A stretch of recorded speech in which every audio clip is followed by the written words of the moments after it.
On this episode of Beer, Blues, and BS, we've hit a milestone. It's episode 250. That's right, 250 episodes. Which, when you think about it, at 80 minutes an episode, that's that's a rough average. At times 250, like we have put out like 333.33333 hours worth of content. And that's just in the main show. So it's a big deal. We're celebrating. The tavern is packed. We're going to have lots of drinks. There's going to be talk about hockey, an interesting beer promotion, and, of course, a fun return of a segment that everybody enjoys. It's going to be a great time. And you know what? We're glad you're here to join us in this celebration of episode 250. Because when you're here, you're in a good place, and we're in a good place. Welcome to the show. It's Howard Blues and the Mark Kidder. Pour a cold beverage, porpoises, enjoy time with friends. The Triple B! Well, the Triple B sucks. Okay? Oh, come on. Whatever, man. This is Beer, Blues, and BS. Online at beerbluesbs.com. Good evening, ladies and gentlemen, and welcome to Beer, Blues, and BS, the podcast that's rated Triple B. As in 3 beers, and we're pretty good. I am your host, the living embodiment of Charlie Brown, Howard Blues, here as always with my co-host, the man, the myth, the legend, the Mark Kidder. Kidder, how you doing tonight? Well, I'm better now that I'm here because it's good to be here and surrounded by people. Good brothers, the good brothers of the Triple B, we're here. I'm thirsty. We need to get this thing going because it's 250. It's 100 short of 350, which means that we don't know if we're actually going to make it to 350. So drink now while you have a pair. Yep, it's the big 250, and we have a jam-packed tavern. It's going to take us a while to get through everybody, so we might as well do our kind of new way that we do things with the combining of introductions with everybody's favorite segment on the show, and that is What's on Tap. And I'm just going to go in the order that people appeared because that's the only way I'm going to keep this straight and make sure I get to everybody. And so that means we're going to send it across the river over to Mandan to the Triple B Brewmaster, the Local Geek. Local Geek, how you doing this evening? And what are you having?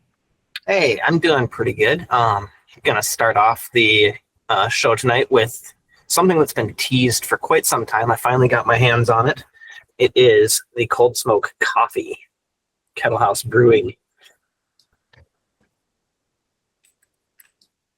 I'm jealous. Very jealous. And it's delicious.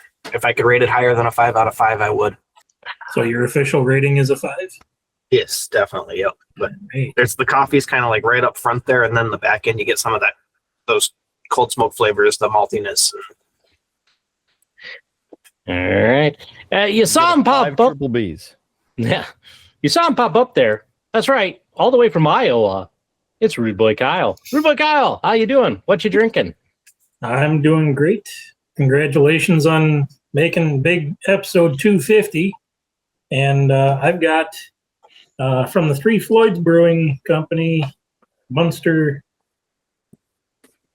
Indiana, I believe.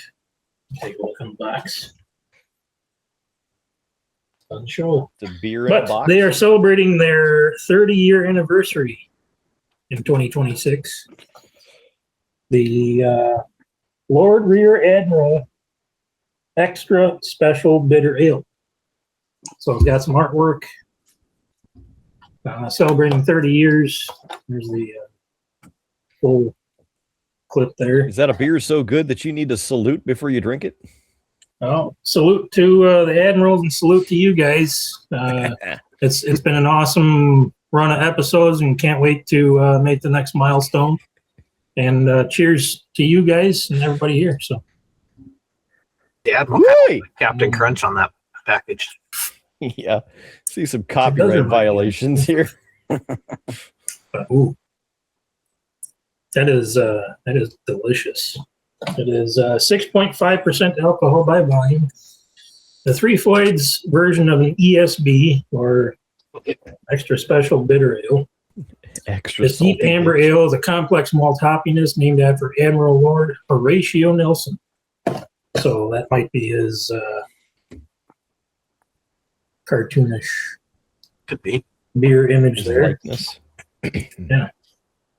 I forgot to mention on mine, it's 6.5% alcohol, and it contains beer.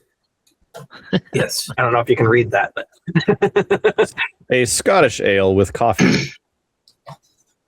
Well, yeah, this is 1 pint. a very delicious combination of being an ale.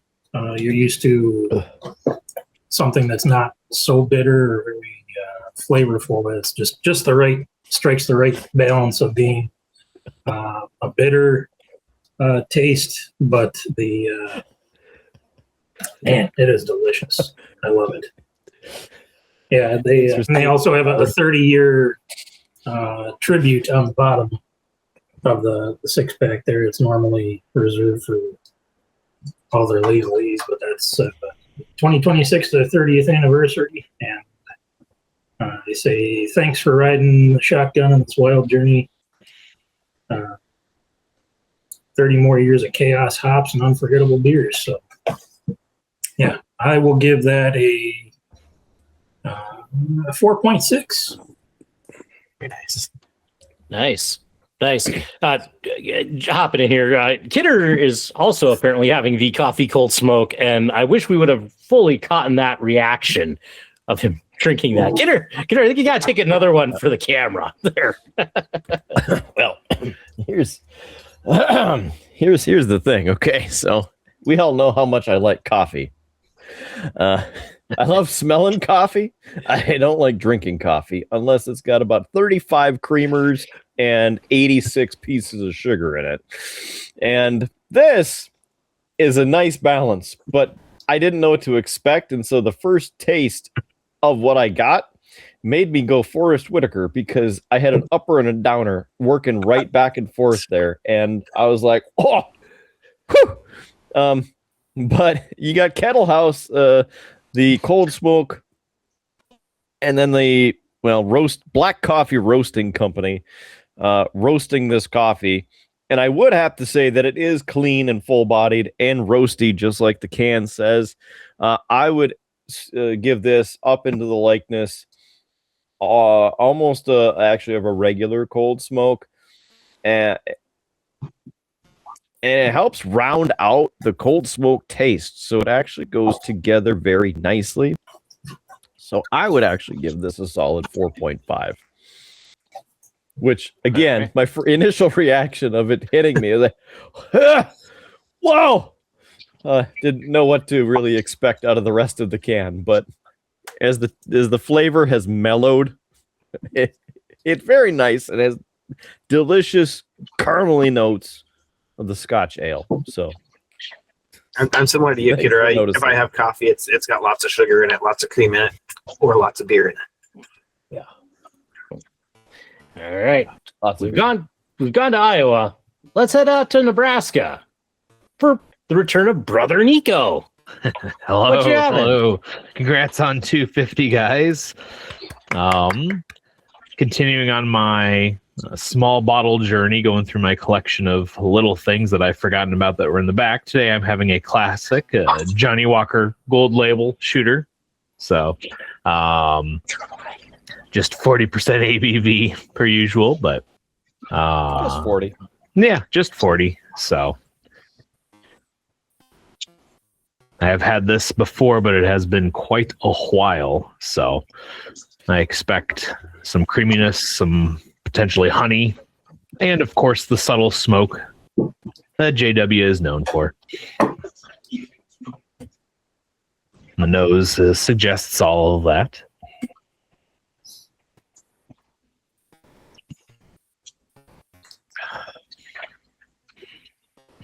And the taste confirms. It is a very nice dram. Not overpowering in any one of its facets. And yeah, I mean, it's acceptable. So straight out of Scotland, I'll give that a solid 4.0. All right. We're having a good night with beers so far, or drinks in general, I should say. Yeah, it's a higher ranking night. And hey, our next guest, it's been a while since he's been on. It's only actually their second episode ever on with us, but we're glad to have him back. It is the godfather of Bismarck Pizza, one Tony Soprano, making his return. So, how you doing? Man. What you drinking? I am good. So, a little bit of bad news. Okay, I'm dad duty tonight, so I'm having coffee. But hold on, hold on. What I have been drinking, I'm not unique like you guys. The new Voodoo Ranger. It's the 9.5%. Tropic Breeze. What is it? Tropic Force. It's good. I'm not an IPA guy like with the regular Voodoos, but I do like them.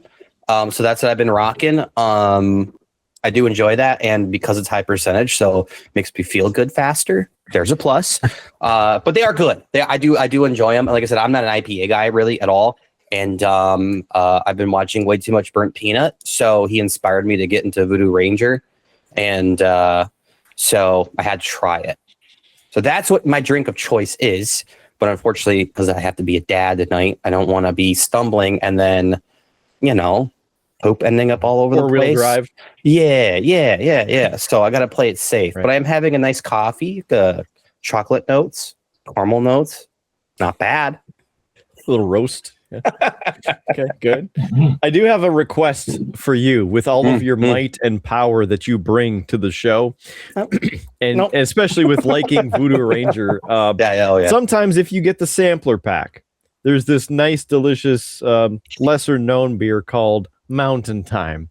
It's in a white can, has blue lettering on it, also from the Boulevard Brewing Company. Mountain Time. And we can't get it up here because all of our distributors suck. Even though McQuaid's was just sold to Dahl Brewing out of Des Moines. Yeah. And so hopefully that'll bring some extra purchase power, bring the Mountain Time to the plains where the wheat waves that freely. You said that. It brings up a good valid point. I'm really hoping we get Yingling. Because there's a rumor circulating for a hot minute that they were going to start distributing more west or have some kind of facility more west. That was 2 years ago. Past the Mississippi. So I want Yingling so bad. The only way I can get it is if someone goes out east and then drives back a couple cases for me. You mean like one of these? Yeah, I know who got that for you too. I hate you. I know who got that for you. Well, he's smiling like beaten son of a bitch that he is, and he's got a truck on a hoist. Sorry to take Howard's job, but it's a nice shoe in before the truck falls down. JS Gunslinger, the Triple B Armorer and Random Tinkerer, back again, bringing the Yingling. What do you got? Well, I do not have Yingling tonight, and Kidder's beer delivery had not made it by the time I got home, so I made myself a Bloom Pop Alcoholic Shirley Temple. So this is the Bloom Shirley Temple with 4 shots of Tanqueray 10-year gin, 2 shots of Villain, what the hell is that? Villain Cognac, about 5 dashes of bitters, a bar spoon of Campari, and a little bit of lemon for a garnish. And it's freaking good and very alcoholic. It's all right. Nice. It's good. I figured we might as well start with 1 drink and 7 shots. That's an AMF of the Triple B, to acronym it up, but your delivery should be arriving momentarily or something. You would know better. It did arrive, and these will be next on the list because they're mostly cold, so these will be next. Yeah, I did have them in the fridge right up before Kidder picked them up. So. Perfect. I'm going to set them actually outside the door so they'll get nice and cold. Just don't forget about them. And, It's not that cold outside. Not that bad. 20-minute timer. Yeah. Mark, you said it was a Mountain Time by New Belgium? Yeah. Okay. I'll be on the lookout. We can't get the actual 12 packs or anything. That's a thumbs up from Doc too. Apparently he can't get them out there either. But he's like, "What? What happened?" It was an involuntary thumbs up. I don't know what was going on there. Perfect timing. Thumbs up for Mountain Time. Indeed, they are the one of the official beers of the Colorado Avalanche, and it's not just a sponsor, it's actually good beer. And the only way that we were able to, well, aside from coming down to Des Moines a couple years ago where we found a 12-pack of it, up here, the only way to get it is in the variety pack. And then you're stuck with Voodoo Ranger this, Voodoo Ranger that, Voodoo Ranger this, stick the IPA out the window and take a leak. So, but I had it on tap at Denver International Airport. Fresh, crispy, straight out the tap. Tap that app. Yeah. Right. Where were we, Howard? Sorry. Hey, I don't know what's going on anymore. It's, do you ever know what's going on? It's a good point, Doc. Spitting the knowledge. Yeah. Mark, do you know if the Mountain Time is seasonal? No. 24/7, 365. Any time is a good time for Mountain Time. All right. Cold, crispy and crushable. I feel bad for one of our guests because we've skipped him, but since Doc has shown his face and such. Doc, that's how you doing? What you when he doesn't show up for 2 years, and what he's probably going to drink tonight. He gets to go last. Well, I'm a little bit thrown because I since when did things start on time around here? I usually log in and then I have shots fired. To get my stuff, and I logged in and I was like, oh, they're already going. I got to get everything together anyway. So it wasn't on time. You're fine. The only time it's on time is Mountain Time. Yeah, well, I have to start the 503 Distillery Watermelon Lemonade. Ooh. So it says it's vodka, watermelon, lemonade, the equivalent of 2 cocktails in every can, made in Oregon. So, of course, they have to have a guy with a beanie and a beard. Gotta have hipsters. As is tradition. Indeed, exactly. So.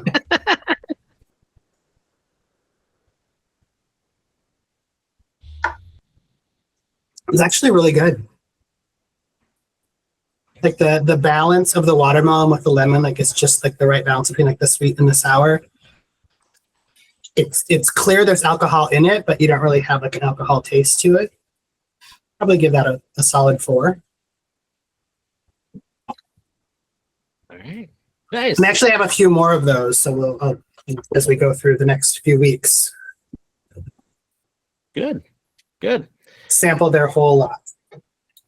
And jumping to the last guest, who we've skipped a couple of times, hey, it's kind of only his second time officially on the show. He's made sporadic cameos from here or there, but it is the Triple B Malort Enthusiast, because I had to give him some sort of nickname, but it's Big Bada Boom making his return. How you doing? What you drinking? Pretty good, guys. First of all, congratulations on 250. Definitely an accomplishment. Following in Doc's lead, I'm sticking to something near and dear to me from Oregon. Classic of mine. I haven't had it in a long time. I just cracked it open just before we started, but I put it down. It's the Deschutes Black Butte Porter. It's been probably a few years since I've had this. So I miss it. It's an amazing beer. It's a solid 4.0. Just a beautiful, balanced, beer in general. So it's amazing. Triple B certified. That's a good one. For sure. It's nice, and especially now with the cold, sets in really nice too. By the way, Kyle, I couldn't help but notice the reference there with the artwork on that box of the yeah. Is it me, or does the captain there, the admiral, look like Vega from Street Fighter? He does, kind of, a little bit. More of M. Bison, but Or bison. Yeah. Oh, yeah. yeah. Oh yeah, it's they're very well known for their they say over the top artwork on their labels. No, it's I great. showed the can, but it's or the bottle, but yeah, it's they put a lot of time and effort into their artwork, and their slogan is called. It just basically says it's not normal. So Fair. yeah, I haven't tried this one from them before, and this is something that they've got their 30-year little badge on the side there, so it's a brand new release, and I was like, well, let's give her a go. So it does, but yeah, it does remind me of that character. So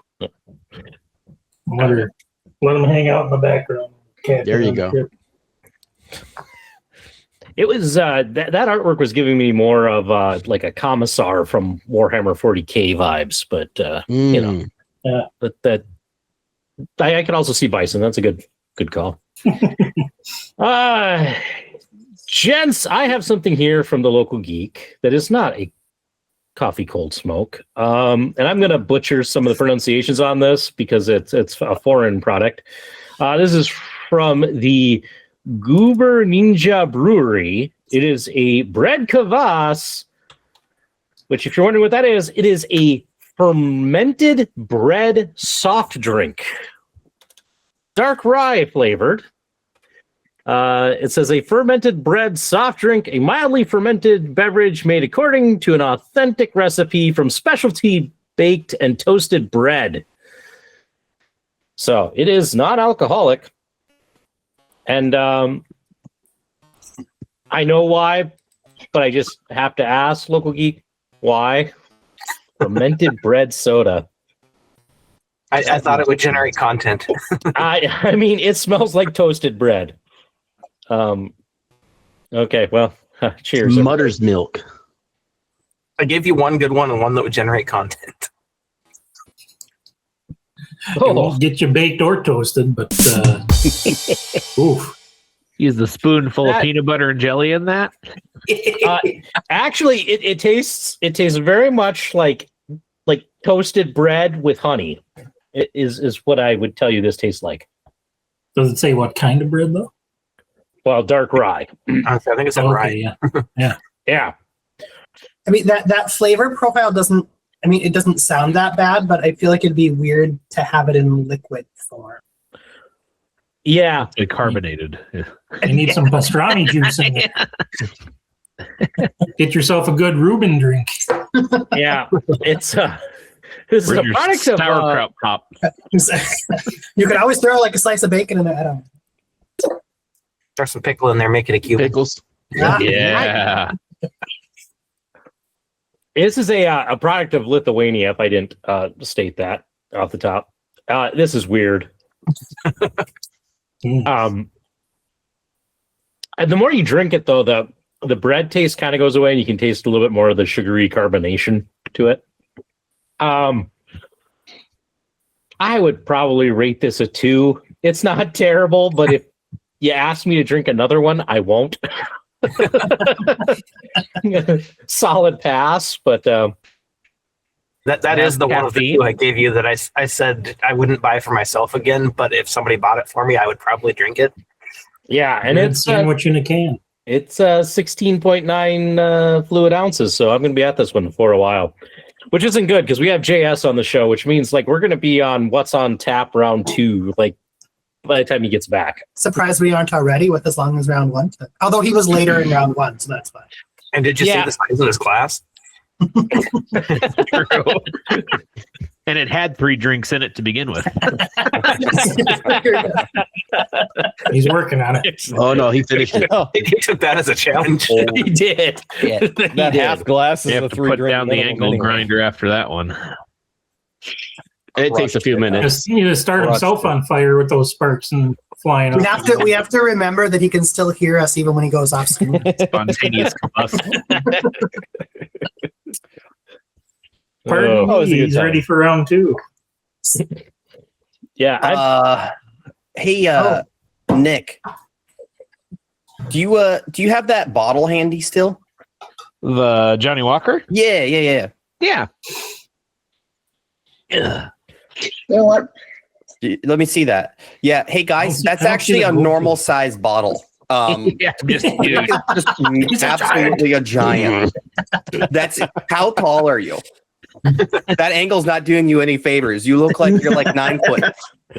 At that time, I realized he was about 8 feet tall. The world's tiniest glass. It's from the He Paleolithic polished era. off a handle. It's at least 6 inches. Right? Oh, right. That's enough. That's more than enough. That's average. Also, you look like Eric Wareheim, by the way. Has anyone ever told you that? No. Do you know who that is? I Does don't anyone know. who that- I, Okay, thank you. Thank you. Hey, Look it Howard, up. But before you say it, JS, because otherwise I'm not going to get a word in edgewise. Since we're talking about large amounts of alcohol, gentlemen, I don't know if any of you saw this, but Pabst Blue Ribbon has once again put out their 99 can pack, and the artwork is themed, and I'll put up a better photo in the post, but it is Godzilla. So it's the Godzilla 99 pack of Pabst Blue Ribbon. Godzilla. Whoa. There This goes winter Tokyo. storm prep stuff is easy. Go Godzilla. So I had to share that quickly before I said, "Hey JS, what are you having for round 2?" 98 beers should because he ask. took one off the wall. He's having the entire 99 beer pack. It's like the old 96er. But all that's left is his grizzle and fat. Yep. I can get the gristle down and get the kids some desserts. Well, since Kidder's coffee alcohol delivery made it, I'm also going to have some coffee with booze in it that I may or may not have also had this morning. But I'm going to try another Kettle House coffee cold smoke. Told you it was on the way. Can't be hungover if you don't stop drinking. Well, hey, you know what? After the night I had yesterday, I think I deserved one this morning. So that is absolutely fantastic. Yes. Holy crap, that's good. Right? That was a good one. All right, now, okay, so I don't get to go to Pasadena this year, so I don't get to make my Montana trip. We might make the Washington or the Tacoma show, but they're still up in the air. If I make the Tacoma show, I'll bring some. I was going to say, if you make it to Baker, can't you stop at the liquor store there? I mean, it's just on the tip of Montana, you know. Just You can get the regular cold smoke, but even like the coffee, it's been several years since I've seen it at the one in my in-laws' hometown. This was the first time in probably 7 or 8 years. So thanks, Local Geek. they've really modified our show schedule for the year. So I don't even know if I'm going to make the Vegas show this year. So they really changed up the way they're doing some of the stuff. So I might not even get to go to Vegas this year. So I don't know. You're going to Vegas. You're going to Vegas. So I don't know bringing if the I'm whole gonna- show, just Yeah. so everybody knows. Right. If you do make it to Tacoma, you can bring back some of the Imperial Cherry Cider that Kidder loved so much. Mm-hmm. Those are really good. Because I don't know what I'm going to get back there next. So I plan to bring some. But I could also stop by and make you a wonderful Malort tramp stamp. Nope. That you can try. Nope. I don't think they even sell Malort in this state, and that there's a reason. No, okay. So Kidder and I it's not had allowed. one. It's like not even allowed. Like you get arrested if you bring it over the border. I'm So sure Kidder and I it's on had every one. street corner. Kidder and I had one at Oscars the other night. It was actually quite good for having Malort in it. It was actually quite good. I have the I ingredient was list. able to palate it. Congratulations. Kidder would not. I don't know that palatable is really something we're going for. I mean, not on this show, but I would order another one. It was that good. I would order another one. Before we stray too far from round 2, I'm going to jump in with mine here too. JS is drinking a gift from me, so I'm going to drink a gift from him. It is a Yingling Black and Tan. Jealous. That was actually on my list to have tonight before the discussion earlier about Yinglings. You guys had the You found Yingling, the perfect round 2 to follow that round 1. the Yingling chocolate, Hershey's chocolate one. JS brought some of that back for us last year or the end of last year, some point. Did I get us one of the chocolate ones? Yeah. Oh, okay. I couldn't remember. Local geek, is that correct? I don't remember. I don't recall the chocolate one. I don't think I got it if he did bring it back. I think it was the black. I brought the black and tan back. I brought the standard back several times, and I think I brought a light back at one point in time. I might have. We had one with the Hershey's logo on it. I don't remember. I don't know if it sounds familiar, but it's too many beers. If only we had a spreadsheet to document all of the beers that we've ever had on this show, who drank them, and what states they're from. I might have found one, but I wasn't able to get many of them. That's not right. Okay. Oh, that's why. But we are going to New Jersey again this year, so as well as Atlanta. So I will bring back more Yingling. Yes. But this is delicious. I'm going to give it like a 4.7. Yeah. It's really smooth. Yeah, they did a really good job with that black and tan. Hey, how's the rye settling for you, Blues? Yeah, just gonna ask that. I just saw your face after a sip. A side of butter or some like spinach dip. Like, what do you need? I don't know. This is just a weird thing to sit here and drink. I'm trying to power through it, which is that's how I felt. It's the true embodiment of liquid bread. Yeah, well, liquid bread just doesn't. I just think that's not something that should be liquid. Like, it's fine in the first few sips, and then after a while, it's like, why am I drinking this still? Like when the novelty make wears one off. of those little seltzer can size, like the small little mixer ones. Just have a teaser. And as people know, I am the slowest drinker in the West, so I am trying my damnedest to get through this so I can get to something else. I can give you a little more time because I have a round 2 here. I'm ready to move on to. So this is the Teton. They actually have on the can how to pronounce it because I would have said Teton, but it's Teton. Cider Works, Yakima, Washington. I've had some of theirs before, but I haven't had this one. It's the Huckleberry hard cider. And it is fresh pressed hard cider and huckleberry juice. 6.9% alcohol by volume. Nice. Their stuff tends to be pretty good. So,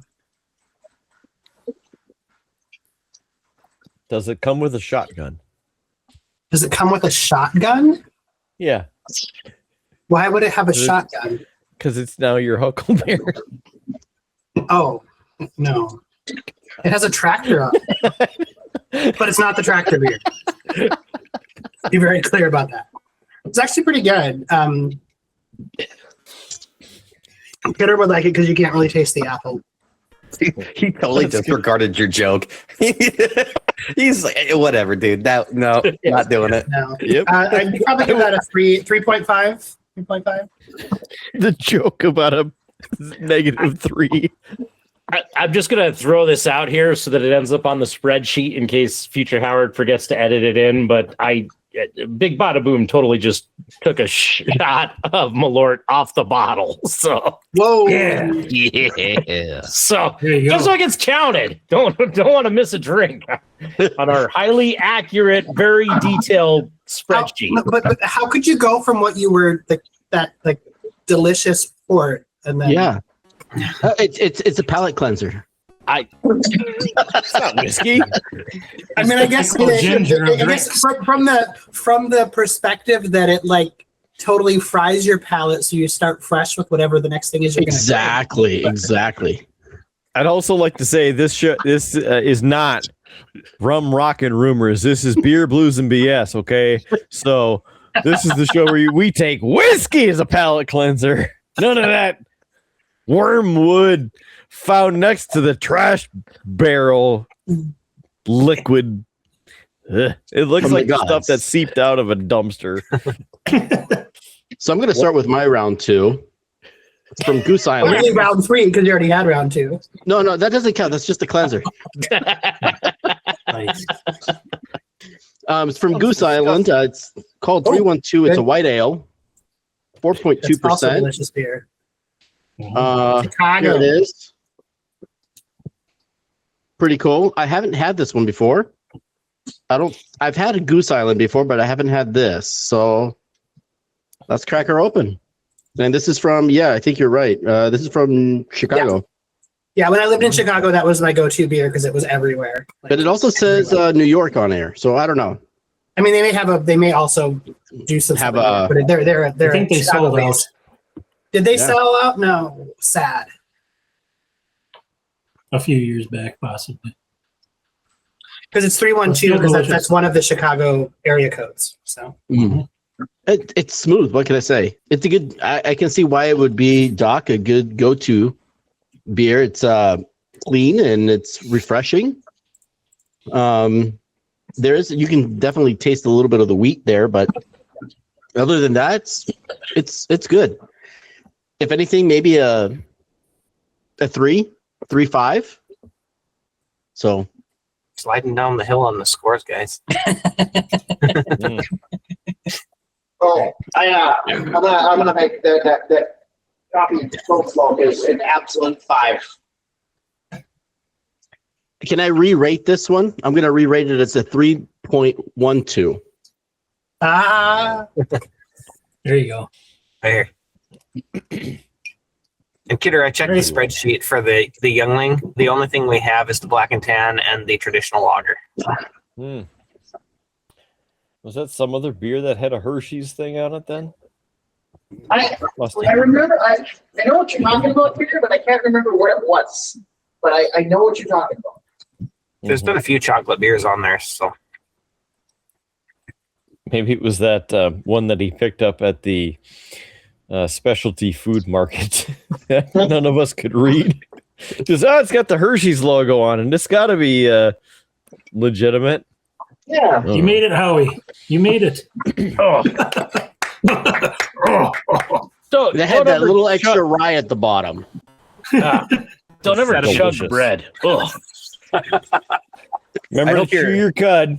I hope your next can is like that should be a t-shirt right there. Don't ever chug bread. Croissant, something buttery, light, fluffy. Yeah, that'd be nice. That would be really nice. Need a nice piece of cheese.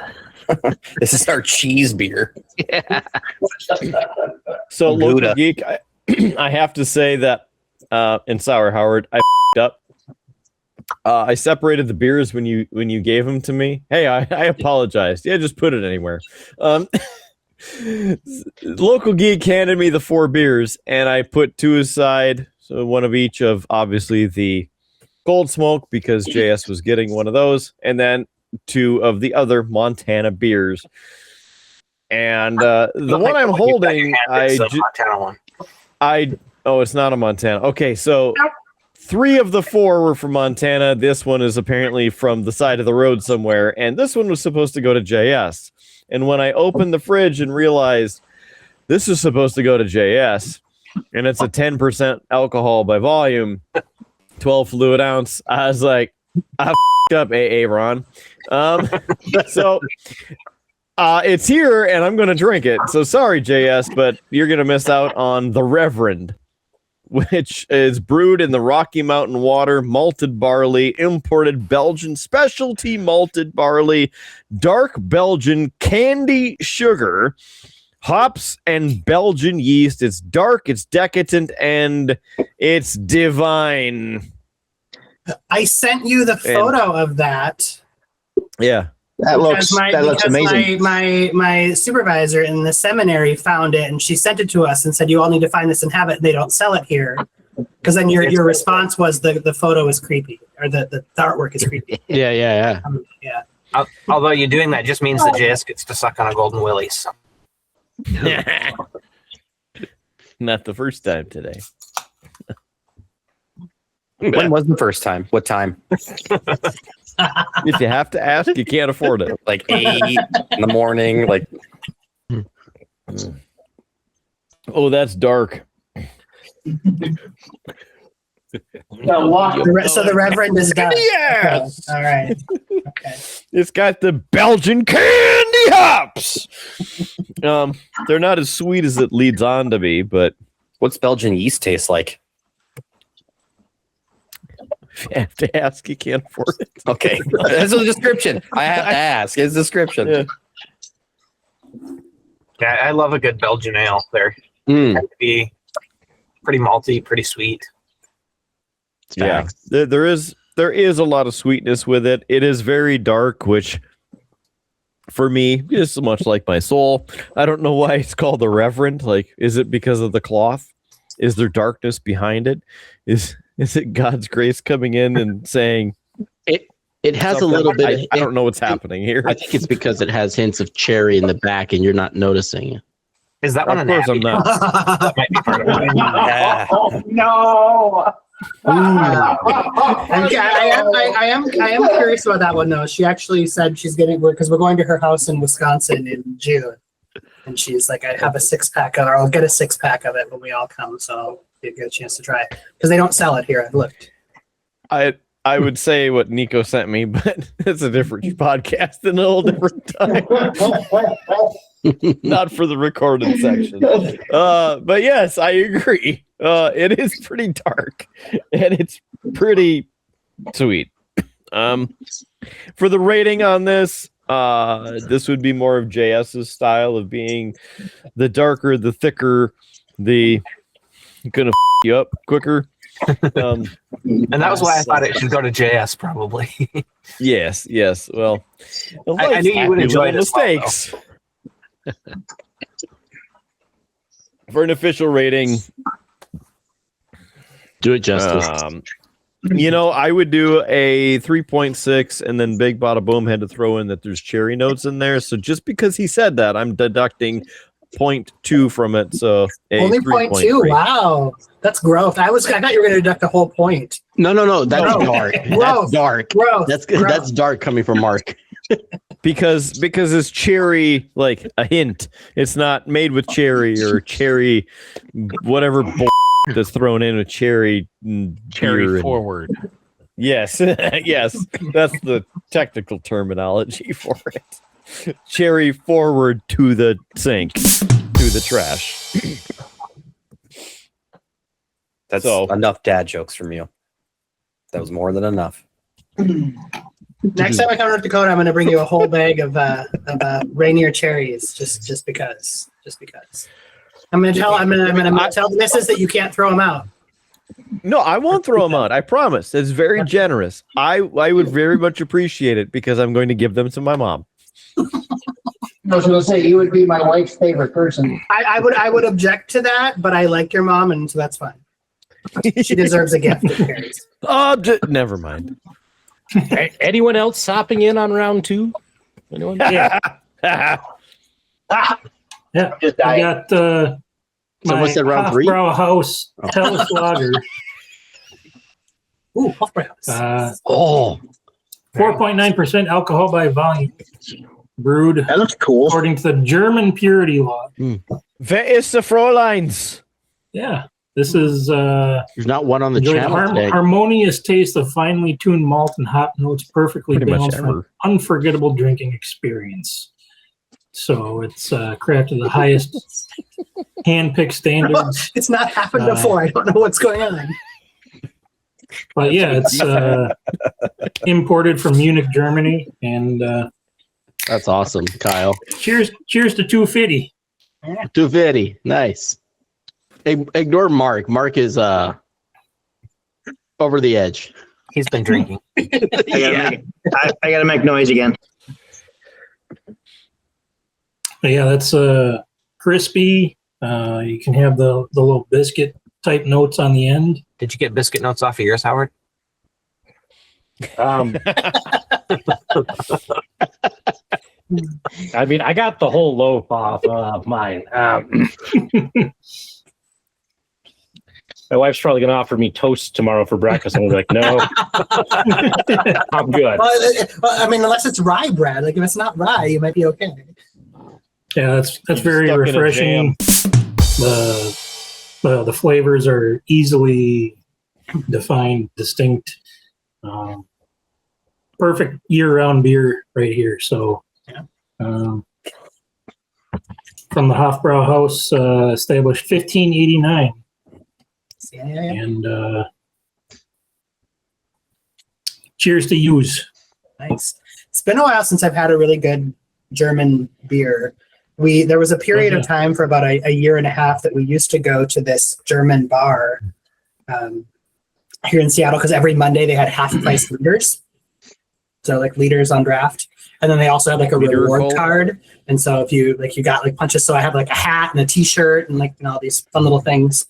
But they were part of a network. It's like 4 German bars in Seattle.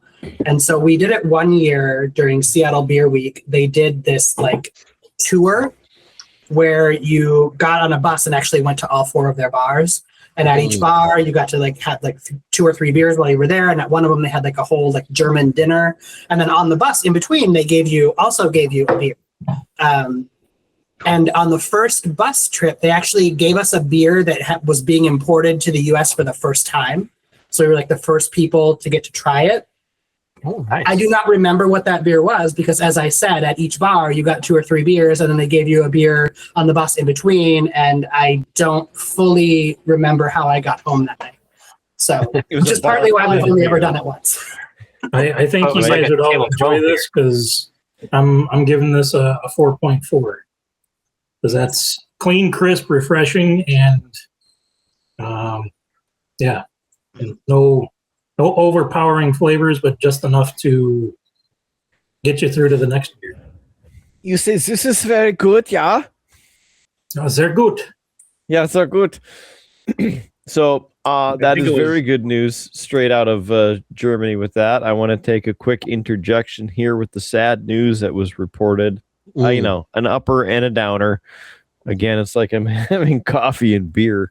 But it must be known that Scorpion's bassist Francis Buchholz on the bass rock and roll has passed away. So I didn't understand a word. No, who? Francis Buchholz, the bassist for the Scorpions, has passed away. And so may he slap at a bass in peace. And on note, I'm gonna hop in with my round 2 to get the taste of that last one out of your mouth. Yeah. Do you not have Malort next to you as a palate cleanser? No. I have extra. It's the wrong show. He's got just enough. There's the door. Not much left. Most of that's just backwash at this point. This will also be an interesting one to try and pronounce, but this is cheater. Also from the local geek. For the record, to interject, there was another shot of Malort right out of the bottle for the spreadsheet. No, there wasn't. Continuing. It was a nip. I figured. Anyway, it's a Zandukeli authentic Georgian lemonade. Ooh. And why is it green? Well, I think that's the bottle. Is that the bottle? Okay, I was like, why is lemonade green? Oh no, the liquid is very green. It's delicious though. It's tarragon. It's green. It's actually green. Yes. Yeah. But look at that bottle. That's cool. The pour on it, yeah. Detailed. The glasswork. So we'll open this up. It makes our cans look shameful. I know. I will also add this is like half a liter. So that's the kind of bottle that you save because it's just so they used to sell in 2-liter bottles and they don't anymore, and I'm very sad about it because I would go through one of those in like those are the big ones, couple days. Yeah.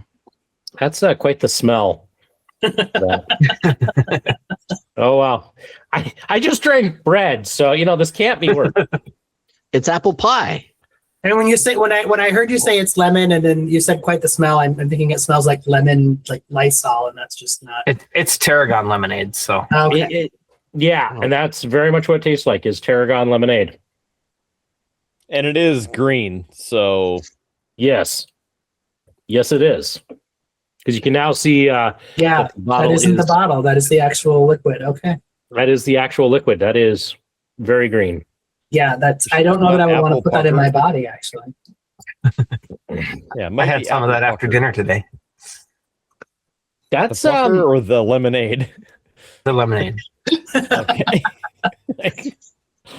It's might be worried about you, local geek, taking pulls off of an apple pucker bottle. Oh no, it's concerning over in the west side of the river. I won't confirm or deny that I've ever done that in my life. Times are difficult, but it's not college anymore. We can't do those things. Yeah, exactly. When I was a freshman in college, I had a bottle of lemon pucker hidden in my closet, maybe allegedly, and it broke. And that was like the worst thing ever to have to clean up, because that stains the tile in my it stained. Thankfully, it was in the closet, so it wasn't like readily noticeable. But allegedly, possibly, maybe happened. I would. I'm going to rate this a 3. It's not bad. Not quite my favorite thing in the world, but it's all right. It's certainly not what you expect would you when you add see to it to lemonade make it a printed on the 4? bottle. What was that? Ice. Oh, was it the question? Go ahead. I asked you, what would you add to it to make it a 4? I don't know. Or is it possible? It's a very interesting flavor, but it's really good. It is a very interesting flavor. And I don't know what I would mix with that, but I'm not really a mixed drink. I really should give some of this to JS and see what craziness he could come up with. He's eating dust right now. Pixie dust. That's okay. It's keeping him further and further away from round 3, so eat all the dust he wants. Uh-oh. We have summoned him. Where do you buy that at a liquor store, or where can you find that? Or do you find it locally? I got that at our local Ukrainian market. Oh, okay. You have a Ukrainian market. Okay. Nice. I can't tell you for legal reasons exactly what I'm doing, but I'm eating very expensive dust right now. Stealing a cat? There's a cat back over there. Right? He's probably wandering around back in here somewhere. Yeah, he's up on top of the thing. Don't you see him up there? Orange cat. Right. Yeah, see? Orange cat. Right? He's the one that sniffs out those Cadillac converters, isn't he? Yeah. I don't know what you're talking about. As he's holding his angle grinder. And missing a cat converter up there. No, I'm not removing them. I'm not removing the converters. He is harvesting the innards and leaving the shell. I cannot confirm or deny straight piping, perfect. At the time. Yeah. There's no emission standards in Nodak. No, I'm thankful for it. Sorrow. We got his whistle tip business going. Was that a Metallica? What's actually happening is they came loose on the inside and they're rattling, so I'm fixing them. Hence all the dust. Got it. Yeah. So breathe deep. So that's what happened. And I may or may not be saving all this to bring it to a place that hopefully will pay me for it. So like precious metals are up right now. Hey, this is like gold. So I'm just hoping that they buy this stuff straight and not have to have it inside the container, because I'm gonna be pissed. But either way, it's gotta happen. So you always need an excuse to buy a crucible and melt it down, haven't you, JS? I mean, what do you mean need to buy one? I already have one.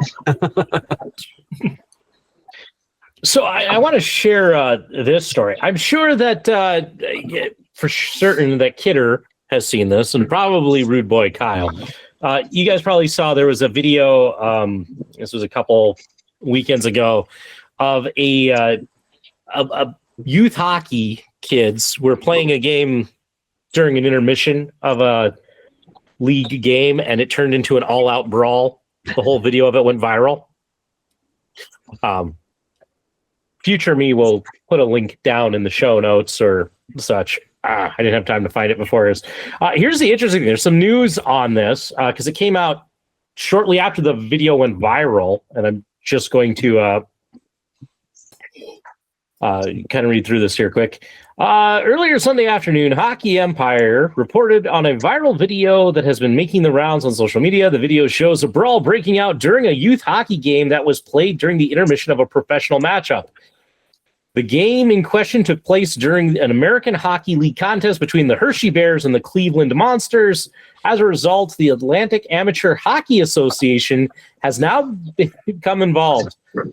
The Hershey Bears are an AHL affiliate of the Washington Capitals, while the Cleveland Monsters are affiliated with the Columbus Blue Jackets, raising the possibility that the National Hockey League could also become involved in some capacity. The AAHA released the following statement. We are aware of a staged fight that occurred at the Hershey Bears AHL game involving a Pennsylvania U8 team. Affiliate league and club officials are investigating the matter, and appropriate disciplinary action will be taken against the players and team officials involved. The intermission game was not sanctioned by USA Hockey or the Atlantic Amateur Hockey Association. The allegation is that this was a staged altercation rather than something that happened in the natural course of play, has raised serious concerns, and likely explains why the situation is now under investigation. This is Jerry Springer. All right. Well, I mean, it kind of looked that way if you watch the video. So the interesting thing is, like, I saved this story when I saw that because I'm like, oh, we'll talk about it on the show. And then about a day or two later, the investigation concluded. So the update on it was investigated. And what happened was somebody, they're not exactly sure who, somebody at the arena apparently was talking to the kids before they went out to play this little game kind of during the period break, and the person told him, yeah, just go out, have fun, make it entertaining. And to a bunch of U8 hockey players, make it entertaining meant all-out brawl during the game, and that's what happened. So nobody's in trouble, everybody's fine. It was a miscommunication, and a pretty hilarious video if you watch, because there's literally a goalie skating around, the goalie for one team, and he's just creaming everybody. I think he even took out his own player at one point. Just he's like, you are getting it, and you're getting it. Easy pickings. They're not running away. Yeah. So it was a whole kids these days. Yeah. Doing it for the click. Surprised that's not not wee man yet. There, lazy goalie taking after his old man. I had to stop by the pro shop a couple months back to replace the throat protector dangler that I wear on my helmet, and they said they had custom skates made for a 2-year-old the week before, so they get them skating young wherever they got the hockey shops, and truck's coming down. Must have got enough of the road dust out. But yeah, they make hockey skates for kids that can barely walk, or they learn to skate before they learn to walk. So it's a lifetime sport, and I started skating around 5 or 6, and still doing it, and thankfully the body's cooperated. So. It's rough on your knees and ankles, right? It can be. Yeah, I've was it maybe 3 or 4 years back, I sprained my left ACL in my knee and took a few weeks off. And, but yeah, I now wear those compression knee sleeves underneath all the gear, so it's a little extra support. But yeah, it's something that even in the recreation leagues around town here, we've got guys in their 50s and 60s still playing. So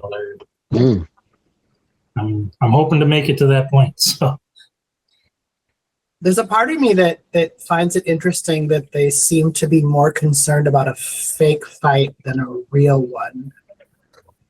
it sounds like any publicity is good publicity in that standpoint, where it's like they're self-inserting into the point that's like, yeah, the fight happened during a non-sanctioned intermission style, like 5-7 minute scrimmage that happens between the periods, and just because it happened at a semi-pro game, they have to say something about it instead of just there's probably brushing it under the I would be more concerned about like an actual fight where people could have actually gotten hurt. That's also a demonstration of maybe like potentially a demonstration of poor sportsmanship versus a staged fight where like we were all just having fun. Yeah, no, that's well, and I think part of it is that like if you watch the video, like the officials don't do anything about it. The coaches were told they weren't allowed on the ice, so it took a while before actually one of the coaches did hop onto the ice and start making his way over to stop it. But you so don't maybe it was like alarming to if you didn't know it was fake. It was well, and this was kids goofing around, so like nobody was being really serious with it. But yeah, I could see where they're upset that hey, nobody's stopping this. The officials who are supposed to be keeping players safe and not really allowing fights to happen aren't doing anything. So my thing is, I don't see what's the difference between this and if you've ever seen, the NFL does it every now and then for like halftime, where it's like a youth football team versus a bunch of mascots, and the mascots just pummel these kids. Yeah, kids are wearing full pads, but then you got guys that are athletes in their own right that are in mascot gear just laying their full body weight, pancaking somebody. Yeah. Like, oh yeah. Yeah. You just hockey parents can be a little more uptight, I guess. So. And I don't even know that it was the parents. I think the fact that it went viral is why everybody then like, right. Yeah. Well, that's what I was saying. Like people who don't have full context, and then like, why did nobody stop it? And then everybody's clutching their pearls, and well, and how hockey fans do tend to like a good fight, and so how is it being shared? It's not being shared as something silly that happened. It's look at the awesome brawl that broke out in this youth hockey game, I get why if you're, maybe an official, you're like, sure, yeah, maybe we should see and find out what's behind. And was this an instigated thing? Because for a hockey fight, it is the most stupid looking hockey fight. As I said, the one player takes out his own teammate. It looks like it's a staged fight, and I get that. It's just because it's the kids pretending, because they're like, oh, we're making this entertaining. The crowd always cheers when there's a fight. It's not a real game. I'm not going to get suspended for anything. Yeah. So I have to say, because Lazy Goalie and I, Rude Boy, 4 days ago, talked about this because in the, what the hell game was it? Avs Leafs? I don't remember which game it was, but anyway, both goalies took a penalty in the game for tripping.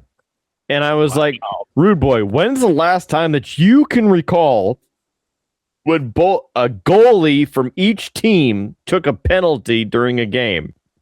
Well, and we even were trying to figure it out.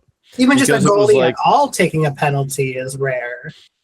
I feel like. Yeah, I'd say more often than not, it's the delay game for a guy firing. Right. But I mean, like for tripping. Yeah. Maybe a tripping, or an interference because, the goalie got in the way, whatever. But both goalies in this game were called penalties for tripping. And I'm like, when was the last time? And we're like, well, maybe it was when they were fighting. And then 2 days later, a day later, No, it was like 10 minutes later. That the Same goalie fight fucking day. Yeah. Both goalies in a different game are getting into, like, the teams are getting into it, and they're like, Evan, and the other goalie skates over, and there's a goalie fight. Yeah, Goalies are going at it. Jelkovic. And it was on ESPN.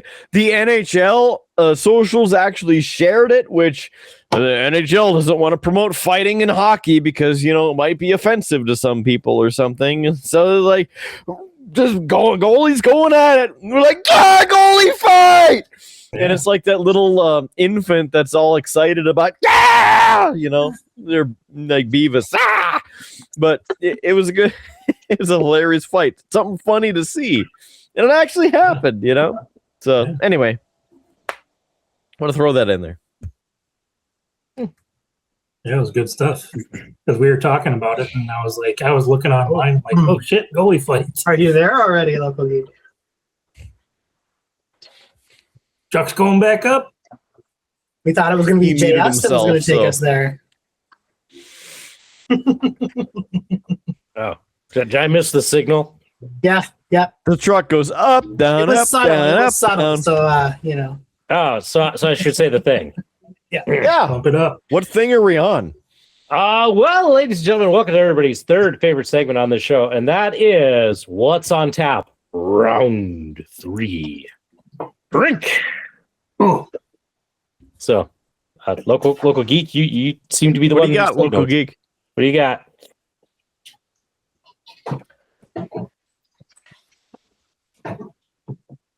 Your mic. Hey, he's still muted.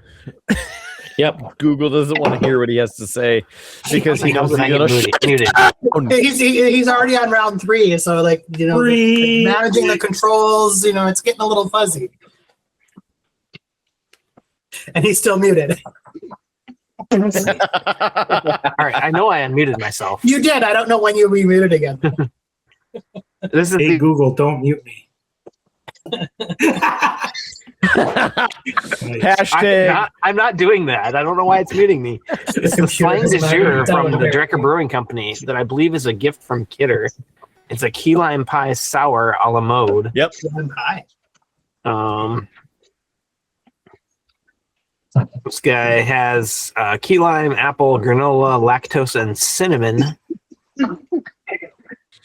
Not readily seeing an ABV on here, but I'm guessing being as it's a sour, it's probably in that 4 to 5 range.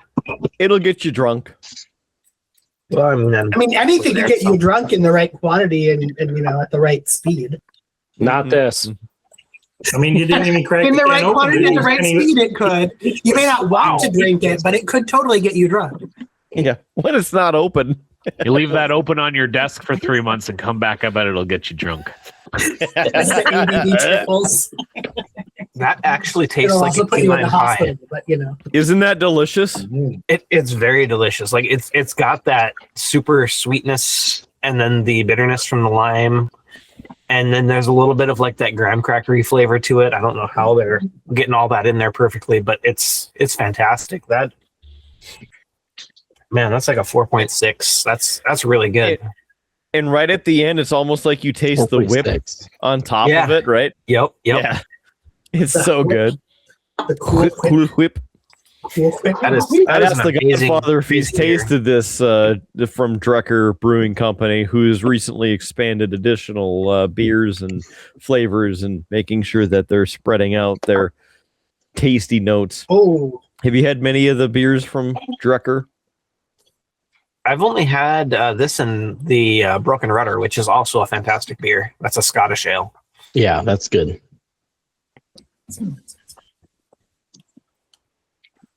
And I think they have a coffee rudder as well, which I've had. Anybody else hopping in on round 3? I'll go for it. I see Doc's got one. Doc has one. Doc has one. Go ahead. I defer. Oh, okay, all right. So I have another one of the 503 distillery cocktails. This one is the chocolate espresso martini. Because everybody else is having coffee beer. This is not actually a beer though. So it's vodka, chocolate, cold brew coffee, It's 14% alcohol by volume, which I realize I don't think so the watermelon lemonade was 11%. So this is 14%. 503 Oregon. Moving on up. Still got the creepy guy with the beard and the beanie. You might have to move. That's messed I up. just realized. All right, moving on. You might have to move that partition behind you just in case you get so messed up that you're just gonna tear down the walls at the end. Can I ask you if you were in a closet when you were Anyway, doing this? so chocolate espresso martini.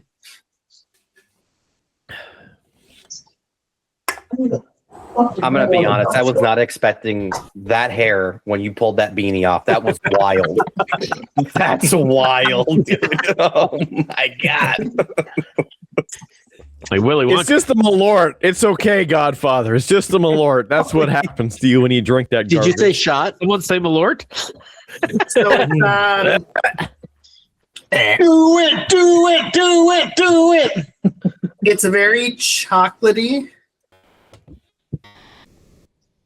like a hint of espresso. You can actually taste the alcohol in this one. And then I noticed now after I opened it that there's very small print on it that says shake before opening to activate the nitrogen, which I apparently didn't do because it's in very small print. Quick, pour it in a glass. Yeah, no, it's all good. Cover it with your thumb and just. Hey, Turn it upside down. episode 3. Yeah, it doesn't taste any different. I would give it maybe a 2.8. 10. 2.8. 12. I bet it'd make it to a 3 Not if terrible, you actually but- followed the instructions. So maybe I need to go buy another one and actually, but I actually don't think it's going to taste that much different, honestly. Live stream on location. Curtis gets another martini in a can.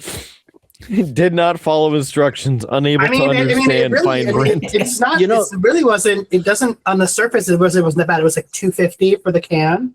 Oh wow! But because I'm in Washington State and because it contains spirits, there was $1.50 tax for the fact that it has spirits in it, plus the alcohol tax, plus the sales tax. So I think in the end, it costs more like $4.50. But Might as well go to the bar. the sticker price looks like it's only $2.50. Like that's an amazing deal. But no, it's really not. What you should do there, Doc, is when you go up, you can say, take the tax off for the spirits. I'm an ordained minister. I have exorcised the demons from it. we're good. No, it's because well, and what I find interesting though about it, and this is why I generally tend not to buy like the pre-made cocktails, is the spirit tax. But I forget the amount, but it's a flat amount per liter. And you get taxed based on the full size. So it applies to the full volume of the can of the 355 milliliters, but I'm not buying 355 milliliters of vodka. Right. So I generally don't buy them, but they were having a sale and these looked interesting. So I bought a few of them, but normally I don't buy the pre-made cocktails because of that, because you're getting taxed as though it's all alcohol and it's not. So you need to call your representative. I smell a government. I need them to focus show. on. No, I need them to focus on other things right now. Honestly, So nothing but Everclear then, right? Because that's 95%. You're getting your money's worth. right? Well, and that's just it. It doesn't vary by spirit. Like, so if you want to get your best value, like your best value for the spirits tax, that would be where you want to go. They give you a spirit task on hand sanitizer. They don't actually, and actually, it's not on beer. It's not on like malt beverages of any kind. It's if it contains something that's classified as spirits, then it gets the spirits tax. Or local. And Doc needs to go to Canada and write a sternly worded letter because this is outrageous. I mean, I could always just go to the duty free at the border. It's only an hour away, but duty. It's partly because part of why it's there is when I first moved here, they were transitioning out of this, but for the longest time, you could only buy liquor at state-run liquor stores. So you could buy beer anywhere, but if you were going to buy off-sale liquor, was only sold at state-run liquor. And I remember when I first moved here, we were buying some stuff for a party. We had to go to the state-run liquor store to buy our alcohol. And so the state made all the money off of that. So then when they changed the whole process and started licensing other places to sell off-sale liquor, they were like, well, then we need to add this extra tax because we're losing all this revenue because we used to run all of these stores. Wow. You can only buy it from us. So. Yeah. Anybody else? Round 3? Yeah. Big bada boom. I'm trying this NDSU sponsored Bison Buck. That's too bad. I know, right? From Black Leg Brewery. I know. That's why I'm going to try to drink it quick, except that JS wants me to drink it slow. So, no, drink it like a shot because you're clearly palated and unfortunately informally tasting, things like Malort. So take a sip and pour it down the drain. Just expect it every single time I'm on the episode. So, I don't know. What part of Fargo does it taste like? The Red River. Yeah, probably the river. Yeah, I honestly don't know. So let me show the NDSU portion next to where the agriculture happens. I was going to say it tastes like the farm. The cows. It does. I don't like it actually. Oh, that's what you get. Shots fired. Expectations met. Yeah. Mischief managed. I'll try. I know you can't see me, but I'll chime in on this one. I had one of those at one of the local restaurants. Aside from it being like a $9 beer for some frickin' reason, it was actually really good. I really enjoyed that one. It's the licensing fee, and DSU's got to make their money somewhere. It was like every other beer was like $4, and this thing was like $9, and I didn't. Whoop! That dropped my phone, and I didn't realize that. So but it was good. I mean, I really enjoyed it. JS, are you going to get pulled over this episode? Maybe. He's going to get pulled over in his garage. I don't know how the hell it's going to happen, but he's on drunk the lift, and he's going to get pulled over. I don't know. If I were to rank this, it might be a 1-8. Yeah. This is down. That feels generous. That feels very generous. This is a 1-8, 1-6, 1-8. Do I have what I would do, because you already took a sip to taste and to make sure that it is what it is, pour the rest out for the homies. Oh, pour the rest out for the homies. Yes, because we need to, one for you, one for the homies. We don't waste alcohol, even bad alcohol. It's for the homies, though, so it's going to a good cause. I don't know. The doc is talking, so I got to follow the doctor's orders. It's true. Kidder just wants some other. Kidder just wants some other people on the spreadsheet to be marked as having not finished a drink. Is he the only one so far? I bet it was a cherry. The first one was not. Oh. You have the logistics on that? Oh, of course we do. Yeah, everything's tracked. Everything's tracked. Which there was a third shot of Malort that I don't think got mentioned, by the way. So you can't be my doctor anymore. I'm not that kind of doctor anyway. I know. What do you mean everything's tracked? Like literally everything? You don't want me to be your dentist either. I'm not trained for that. Be right back. I gotta go.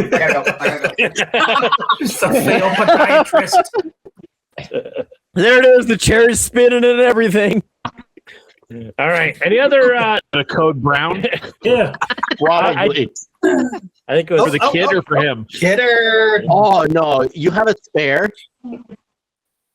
Mark, no. You just live down the road from me. Straight up. Traditional youngling. Oh, you think that I don't have enough? Oh, see now he's definitely coming over.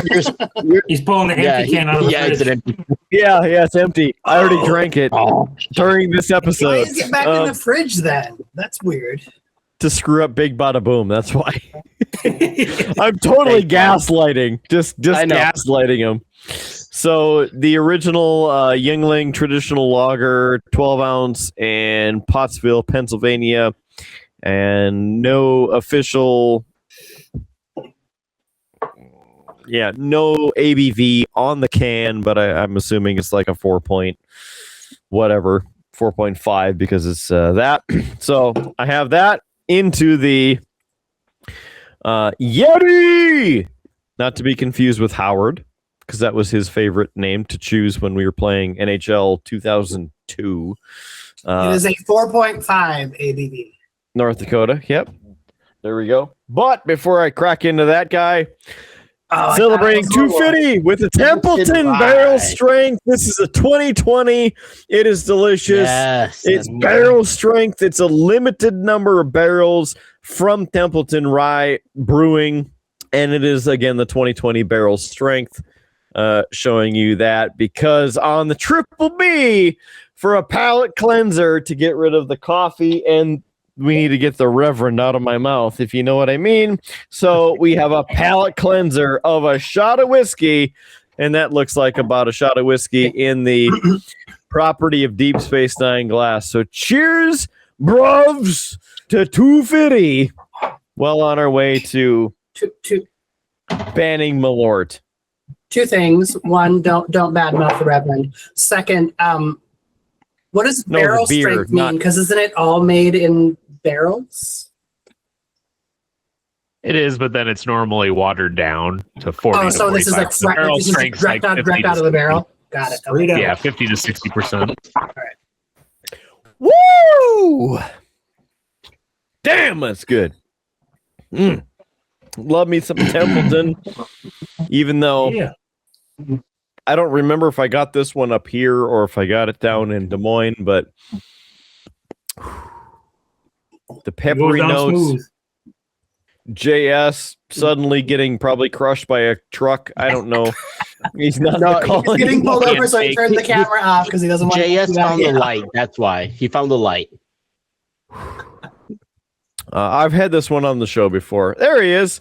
He's now suddenly changed. Back home. And he's in his raid gear. He's going to weld or Fallout.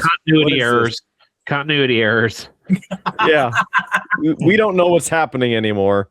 You have to splice things in the right order here because you're wearing the wrong outfit at the wrong time. That looks like a couple of tarps that he just fashioned together. You got to unmute. Uh-oh. He's trying to get a giant spark into that hole in the side of your suit, are you? I had something to I had it in here, but I apparently left it over in the other shop, so I had to go get my rolling helmet. So, as long as I don't get slag down my arm and go into my sleeve again, and I get a 30-degree burn on my arm here, I'm good. So to translate for anybody who didn't understand welding or muffled JS speak, as long as he doesn't get slag down the sleeve of his coat, he'll be fine. What he's showing you on his right arm, down the side, he was picking at it a little bit earlier. He's all bandaged up. He was welding something earlier, and as you're welding, you have slag. The slag came off, went down the sleeve, and burned the ever-living out of the side of his wrist down to about here. And it wasn't just like, oh, ouchies, it burns. It went like molten magma into his skin and was stuck. And he's like, and as JS says, and then he tried to get rid of it. And so now his whole arm and wrist is bandaged and is bruised and bleeding and pussy and trying to heal. And he's got to change bandages. And don't do that. As they would say at Blendtec, don't breathe this. And also don't try this at home. Don't do this. JS, just a tip. This is a good cleanser for it. That would have cooled it right down.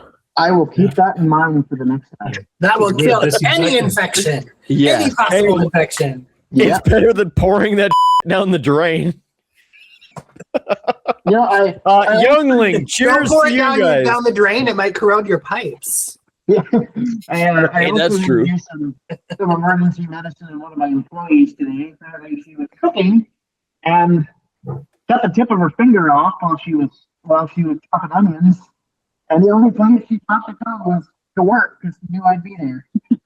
So I had to bandage my employee's finger back on and to get it back up. So I haven't heard how she's doing yet, but hopefully they got that figured out. Always exciting working with JS. Hey, things happen. We don't sit on our ass. We get Yeah. Well, I've got my round 3 from 3 Floyds again. I think I've had this on the show before. The Zombie Ice Undead Double Pale Ale. Zombie Nation?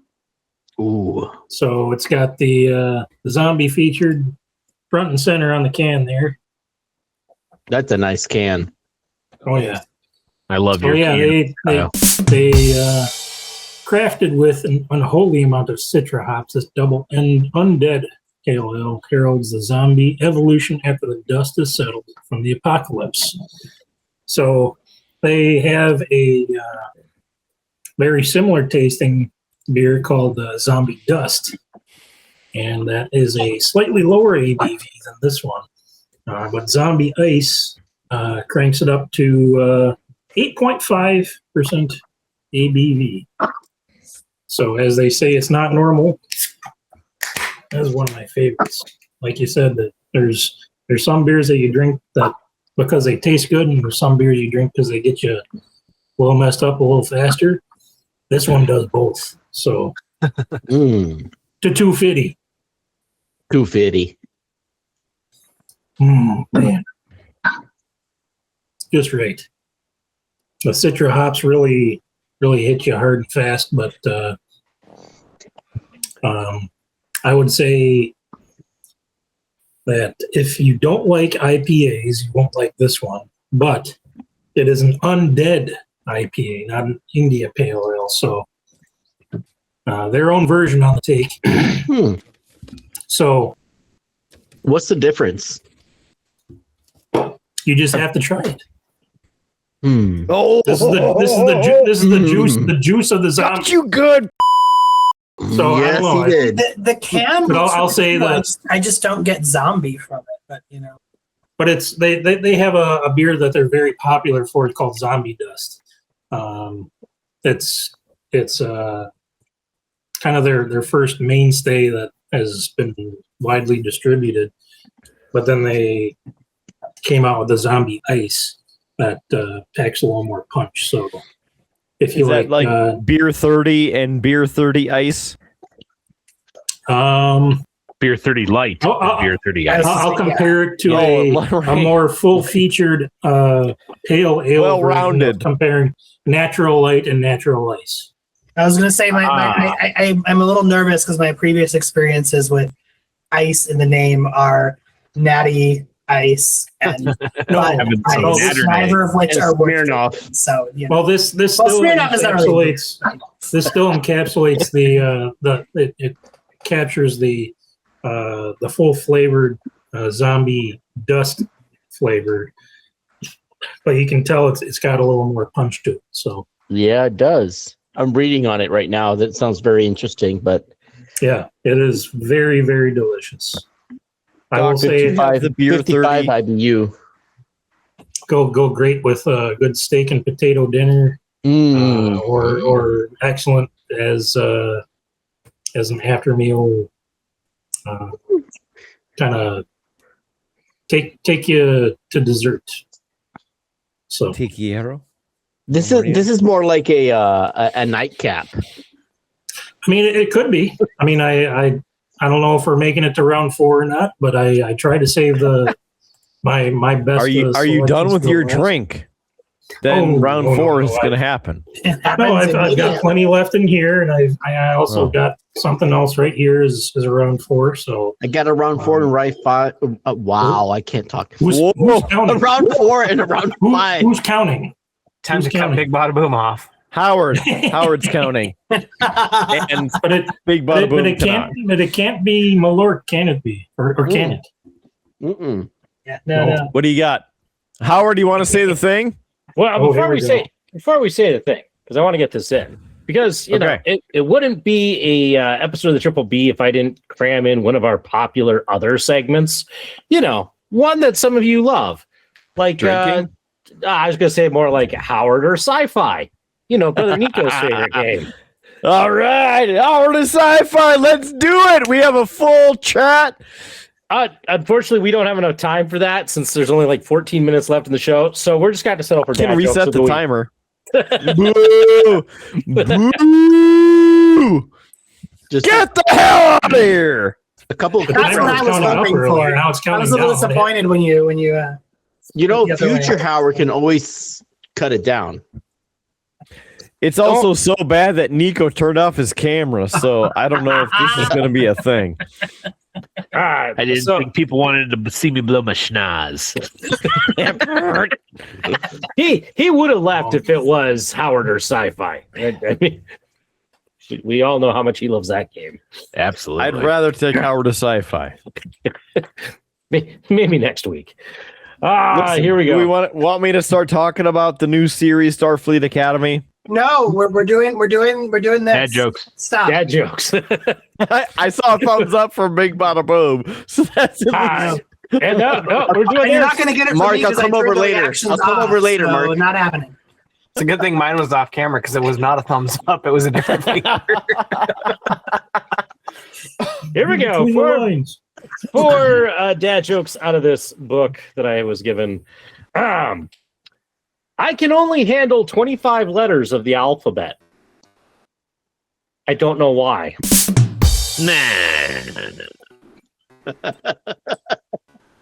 That's bad. These are all bad. That's why Kidder hates this segment. A chicken coop only has 2 doors. If it had 4, it would be a chicken sedan. See, he can only hate this segment if he stops making these jokes himself, because I count at least one every episode. So yeah. I just said I don't hate it. It's just not good. Says you. I know. That's why when I say the stuff, I'm like, I'm not saying it because it's funny. I'm saying it because this is bad. Anyway, joke 3. Dad at breakfast. I'll have bacon and eggs, please. The waiter. How do you like your eggs? Dad. I don't know. I haven't gotten them yet. And our last dad joke of the week. Dad, do your socks have holes in them? Son, no. Dad, then how do you get your feet in them? Thank you very much. That's that was a terrible joke for us to end on. That's awfully defeating. So that William Shatner started his own designer pants line. Apparently, Shatner pants was not a very popular line. Didn't sell well. Sponsored by Puma Pants. So before that we move to the That's next awfully round. engaging. No. So before we move to the next round of what's on tap, though, I do want to share. I don't know if you all heard about the guy who fell into the upholstery, like the reupholstery machine. I just want to provide an update. He is fully recovered.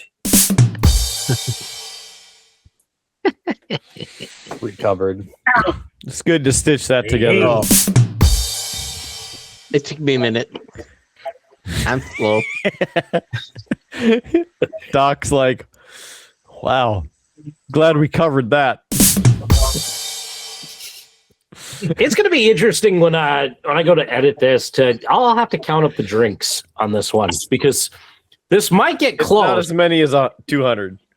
Well, it wasn't 200. It was I was going to say 200 was not a lot. 200 was not a lot. It was our 3rd birthday of the show that we went I went crazy. That wasn't long ago, though. Wasn't that like August? Like 2 years ago. Yeah, but Yeah, we're coming up on the 5-year anniversary show here in April. So No, I remember the four-wheel drive last week. It was not a heavy drinking episode. It really was. Yeah, no, it was the it was the third birthday show. Triple B It turns was episode 3. 155, and there's 30 drinks had. And I we have haven't made many it. We people? have 10 minutes left. So I'm telling you, that timer is just a figment of your imagination, and I can reset it at any time. So round 4. Kidder, I will say it may be a figment of my imagination because it's the first time I've ever seen it. So I didn't know it was a thing. I could do it. Howard Blues, was that the episode? Yours that I doesn't got match. with the- Okay, now I have 2 different timers, and now my head's going to explode. Why? Because I have the official timer. I don't know who started that one, but Doesn't it start at 10? anyway, welcome to everybody's 10 fourth Eastern. favorite segment because we hardly ever get this far. But we do on special occasions like this, and that's What's on Tap, round 4. Last call. We have a last call? Since when do we have a last call? What is wrong with this show? We never have a last call. You don't have to go home, but you can't stay here. It's closing time. I don't know. Was it JS hasn't even had a round 1996? 3 yet. That's We okay. had round 3. He's welding. Well, that's why. Okay, Look, there he JS is finishing. Plus, he with the first drink that he had, that was at least 4 rounds by itself. So And he downed that thing. So the kettle house that he just finished is round 5, and so this that he's bringing in is actually round 6, which appears to be that lake something or other in his mouth light beer. Pretty sure it's Golden Willie. Willie cream ale. That is right. We are putting a golden Willie cream in our mouth. Is it correct? Yes. Light body. Your camera's Charlie Browning. I don't know why. Your microphone is just All I detected was cream ale and in your mouth. In and around. In and around. It's, That is that any better? It's a Golden Willie in his mouth. Okay. With cream. With cream. I'm going to put a golden Willie ale in my mouth. It is crisp, light body, with some citrus notes. It's got a fish on the front. And it's from Madison Brewing Company in Belgrade, Montana. Oh, yeah, no, And here we just learned the about look his on the gag. Godfather's face as explaining this. You just got the ice cream back. It was oh my God. Come on. Oh, shit. He's like, I can't handle this when all I've been drinking is coffee. Oh, no, it might have been. Wow, that's really good, but it's Probably tastes like water. It is. It's crystallizing. I mean, I should have started crystallizing. Crap. I want to see Howard How dub you over may, this. you may in have post. to. Not bad. It's not bad though.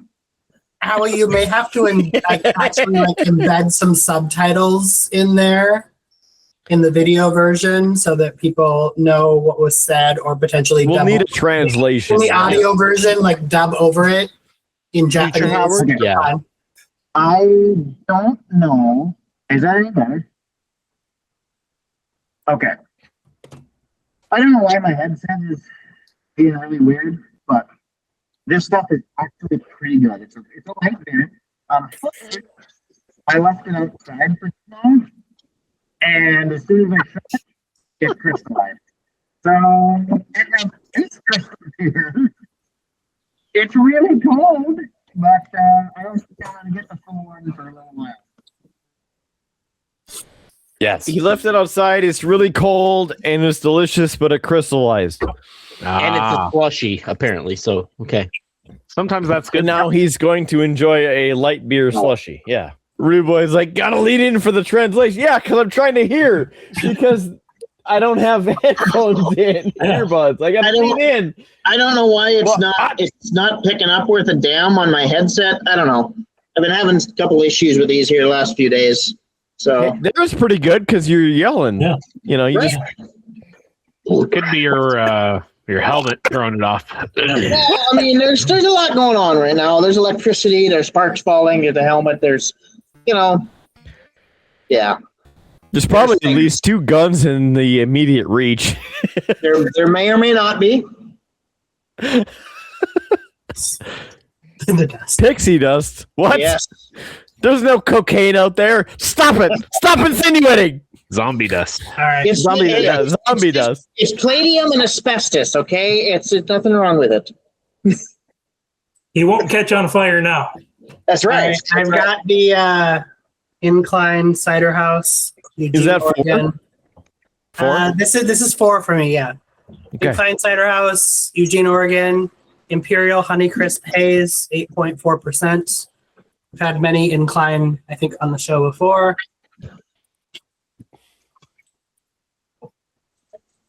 It's very smooth. It's not overly sweet. It's all apple, so Kidder would hate it. But at least it's not apple and cherry. That's true. I would that'd be even actually worse. probably give this a 4.0. Like I could drink this, I think, over and over and over again, honestly. Nice. Good stuff. Incline has been fairly well rated, I think, along the show. They do really good work. I really like their stuff. I think everything I've had from them I've liked. They should sponsor the show. They should, but I don't have an in with them to ask, so, and I'm not going to Eugene to ask them directly. So I have a very bad experience with Imperials. I'm pretty sure I've told that story before, but I mean, it may be good to get your own perspective. I hear you there. Imperial ciders, I have not had a huge problem with. Imperial IPAs, I now stay away from. But, No, Yes. Imperial stouts are a different beast altogether. oh, I don't think I've ever had an Imperial stout. Yeah, those those 14%. 14%. Yeah. No, it was 13. Yeah, One thing. yeah, this is only 8.4. Was it 13%? I think it was. One Thanksgiving morning. This guy right here. Oh yeah, number 13. Yes. Well, from thanks, that local was from geek, for Surly. pulling That's that up. He Sterling. saved the packaging. Yeah, that was from Surly Brewing. Yeah, one Thanksgiving morning, we decided, hey, let's just drink before we start cooking. It's about Before the 10:30, cooking. 11 o'clock in the morning, and we cracked that joint up, and I started drinking without any breakfast in my system, and half an hour later, I'm speaking rubbish on the couch and fall asleep. So yeah, Howard can relate to that with Hannah Montana. We already had that story. Oh, go back a couple episodes. Yeah. Oh, okay, I will. Oh, so I will say I'm a little frustrated that I missed the whole debate about Chicago pizza because I was on my way back from Chicago. Yeah. Missed Seriously, that you live one. there. We could I have missed used you. that one, and I will tell you 100%, Lou Malnati's is better than Giordano's. It is. Thank you. Giordano's is easier to get, but Yeah. Lou Malnati's is better. Mm-hmm. So I agree with that, with the frozen aspect. Oh no, And- and see, I'm not talking about frozen. I've never had it frozen. Right. That is actually very appalling to me. You need it fresh, but Lou Malnati's Right. is better than Giordano's. Giordano's is still So- good, and in fact, when I was in Chicago, we had Giordano's because it was one of our vendors provided it for free, and I'll take it. But Lou Malnati's is better, much better. So again, for clarification, because I feel it's needed, I've had the fresh frozen 2-day dry ice shipped from both, and out of both of those, the Lou Malnati's is slightly superior. Yeah. The Giordano's has a very interesting pulled pork, but they throw so many onions on there No. you're sitting there picking the onions off for half an hour, and it makes it not fun, and it's just a mess. I mean, but I do have to give a caveat though. I think the caveat though, it's been a long time since I've had Lou Malnati's because the last time I was in Chicago and when we actually had time to go and we tried to go, the wait was 2 hours. so we didn't actually get it. But I do remember the last time I had it, and it's still so much better than Giordano's. Right. Well, and for me, I had the out chance of the two, of the fresh, I was just saying that I've had out of the two, the only one I've had like fresh cooked was Lou Malnati's. It was in a Phoenix location, but it was in the restaurant, and it was amazing. The salad was delicious, which, again, like, is salad. How do you screw up a salad? But you can screw up a salad. You can. Right, Godfather? We got the man about pizza on the call, and we're talking about pizza now. So, but the Lou Malnati's in the store, you take the slice and you got the cheese coming off of there. Whoa! Yeah! It was amazing. Like, very good in the restaurant. Fantastic. And then, the Chicago style pizza versus the New York style pizza. And again, the man to talk about the pizzas on the call, but I want Doc to finish his thought and then Lubo to finish his thought. All I was going to add was the only other thing that's really interesting about Lou Malnati's is for the first 3 months I lived in Chicago, people say it so fast that I thought they were saying Illuminati's. Yeah. And I was like, of course Illuminati is going to have good pizza, but no, it's Lou Malnati's. Yeah. And I'm good. Rude boy. But yeah, I had the chance because we had friends over for our post-holidays Friendsgiving because we couldn't get it in before the holidays. And we had bought a few of the Giordano's frozen pizzas just to make it easy for ourselves because it's about a 20-minute drive. And even with our self-provided pizza bag that tries to keep it warm on the drive home, it's just not as good. So we got a couple of frozen ones.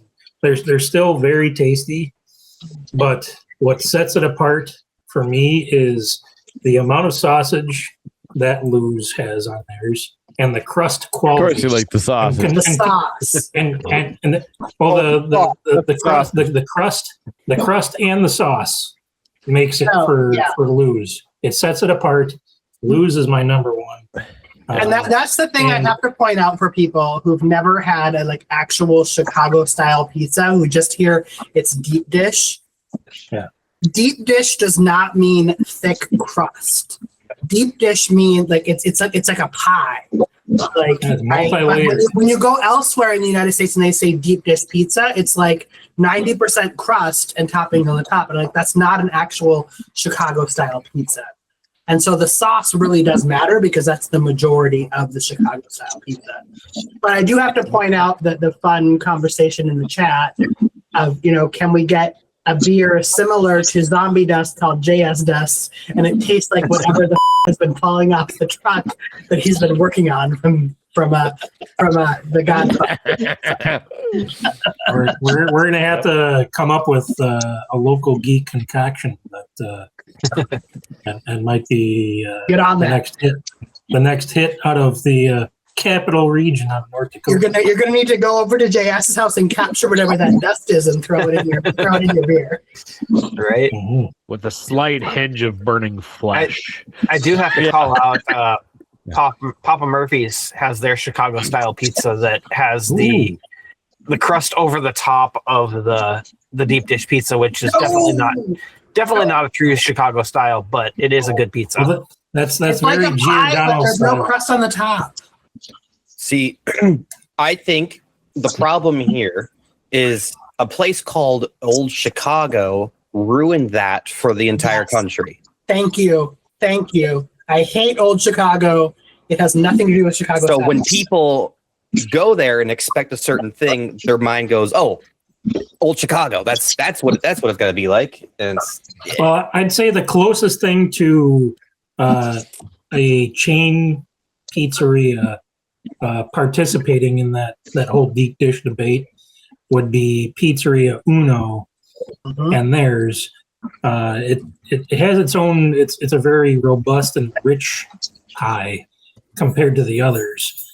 But when you're throwing out Old Chicago, they're like the McDonald's of Yeah. Chicago pizza. Yeah. So it's And I would say partly how you know that Pizzeria Uno is at least somewhat close is that there actually are Pizzeria Unos in Chicago, and they do well enough to stay open. oh, yeah. There are, as far as I'm aware, I've never seen an old Chicago pizzeria actually in Chicago. But Pizzeria Uno exists in Chicago and does just fine. Yeah. So they are probably the better representation. Pizzeria Uno, not so much. What I love about this is that we have the godfather of pizza on this call who knows more about pizza than all of the rest of us combined.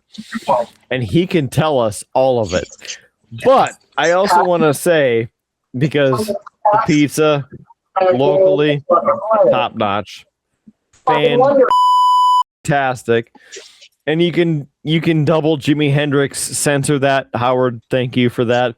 Yeah. But I want And you need to tell us that based on the timer, the pizza is baked and ready to be eaten. What I do? I was gonna let. What did I do? I was just saying that between the pizzas in the frozen variants, that the Lou Malnati's is a better pizza than the Giordano's frozen pizzas. And the crust is the biggest thing that separates it in the recipe because the Giordano's likes to crumble more and it's harder to hold and you need a fork to eat it. And why the do you need a fork to eat a pizza? Because this is bull. It's a deep dish. So I will say I've never had either of them frozen, but I don't necessarily reject the idea of eating a Chicago-style pizza with a fork because it is a pie. Yes, it's easier. Yes. Yep. But Godfather's got a thought. I can see it. He's got a thought. I was just actually curious when we were on the topic of old Chicago if they're even existing still. They are, but I think just a quick check, I would say without counting like 20 to 30 locations left. They said they're continuously shutting down. Yeah. Plus, they also have a menu besides their pizza. Yes. They do. Yeah. Many locations remain open. The chain has shuttered several sites in recent years due to lease issues or, in some cases, bankruptcy. And I realized earlier, I think I may have said Pizzeria Uno, not so much. It's Old Chicago, not so much. Yeah. Uno is definitely better than Chicago. Yeah. They actually exist in Chicago and do just fine. Oh, yeah. Just fine. And on all that pizza talk, it is that time for me to say, Kidder!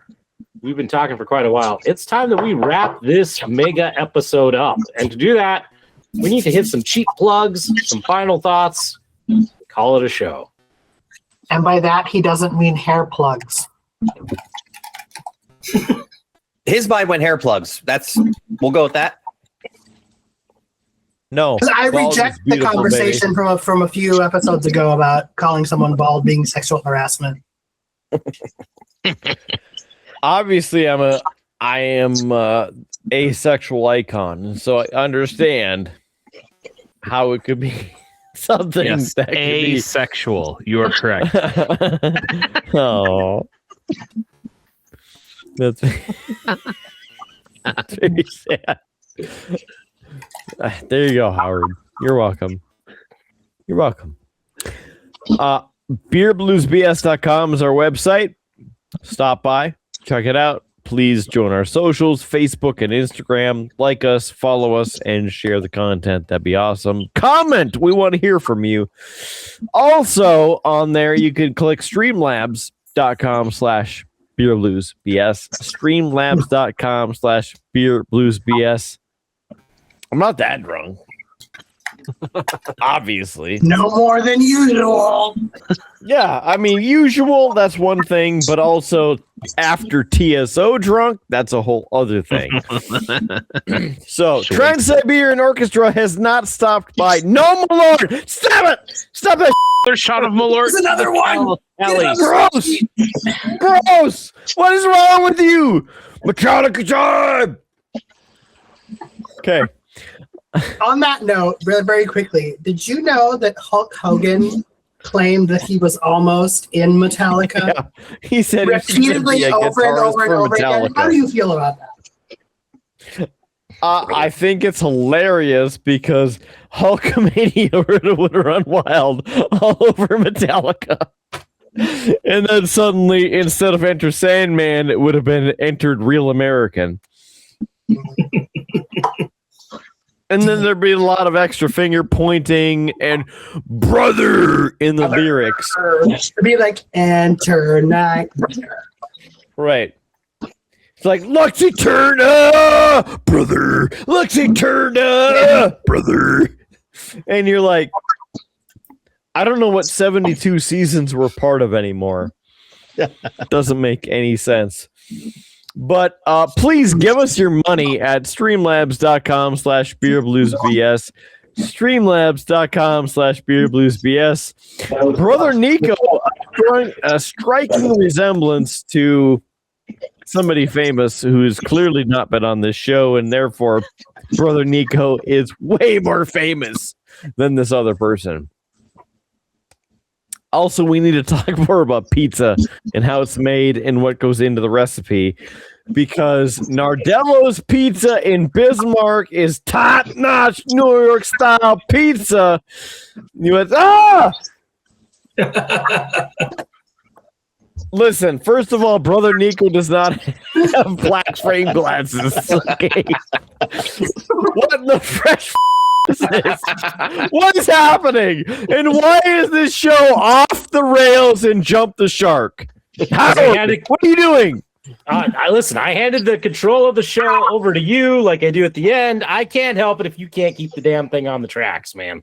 I can keep it on the tracks. It's on the tracks. But what tracks are we on? Again, that's a you problem. Oh.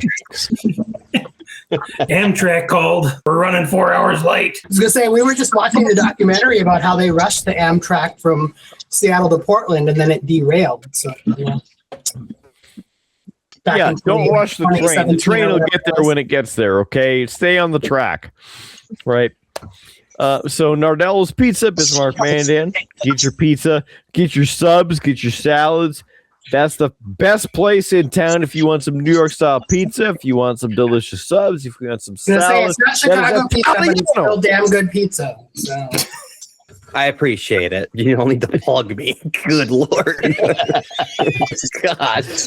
It's not about me. I know. I only say that because when I a few years ago I came back to visit and Kidder took me there. He was like, "You're gonna like this." And it was amazing. So. And I lived in New York for 11 years, so yes, I concur. Good stuff. In what they're saying, it's fantastic pizza. So there you go. We have that settled. It's good. Nardello's, Bismarck, Mandan. You want some delicious food? Nardello's. It's right over there. And if you don't go there, the Godfather's going to make you answer for it. So you know. Yeah. He'll find you. He knows where you live. Call me the Godfather. We track everything, remember? Also true.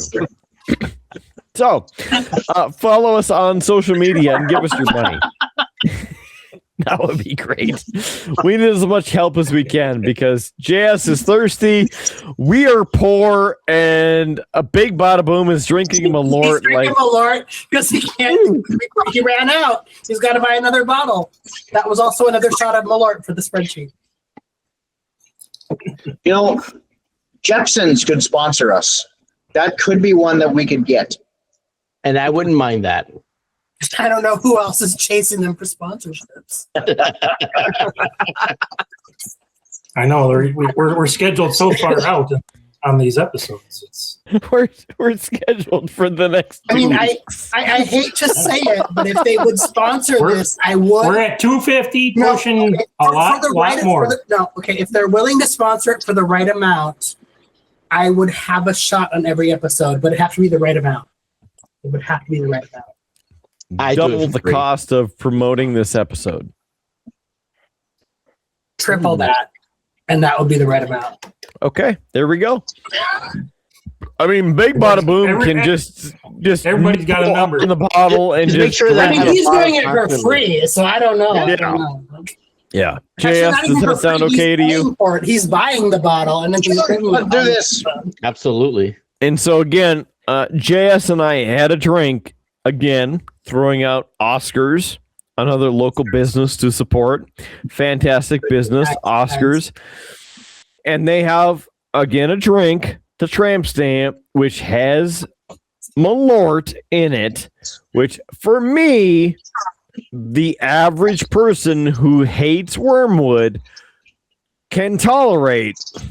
So, Jepson's, please contact us, sponsor us. We want your money. Thanks. All right. So again, Facebook, Instagram, we're on those. We would love your money at streamlabs.com/beerbluesbs. You can subscribe as little as $1 per month and give us your money to help keep this train wreck from staying on the rails, I suppose. It's going to go off the rails. Anyway, but we try. Well, we've gone off the rails every episode, so I mean, let's. I said we try. It's going to go off anyway, but we try. We try. Yeah, I mean, we would love your money anyway. To be honest, though, maybe they're paying for it to actually go off the rails. In which case, we can promise that it will go off the rails if they sponsor it.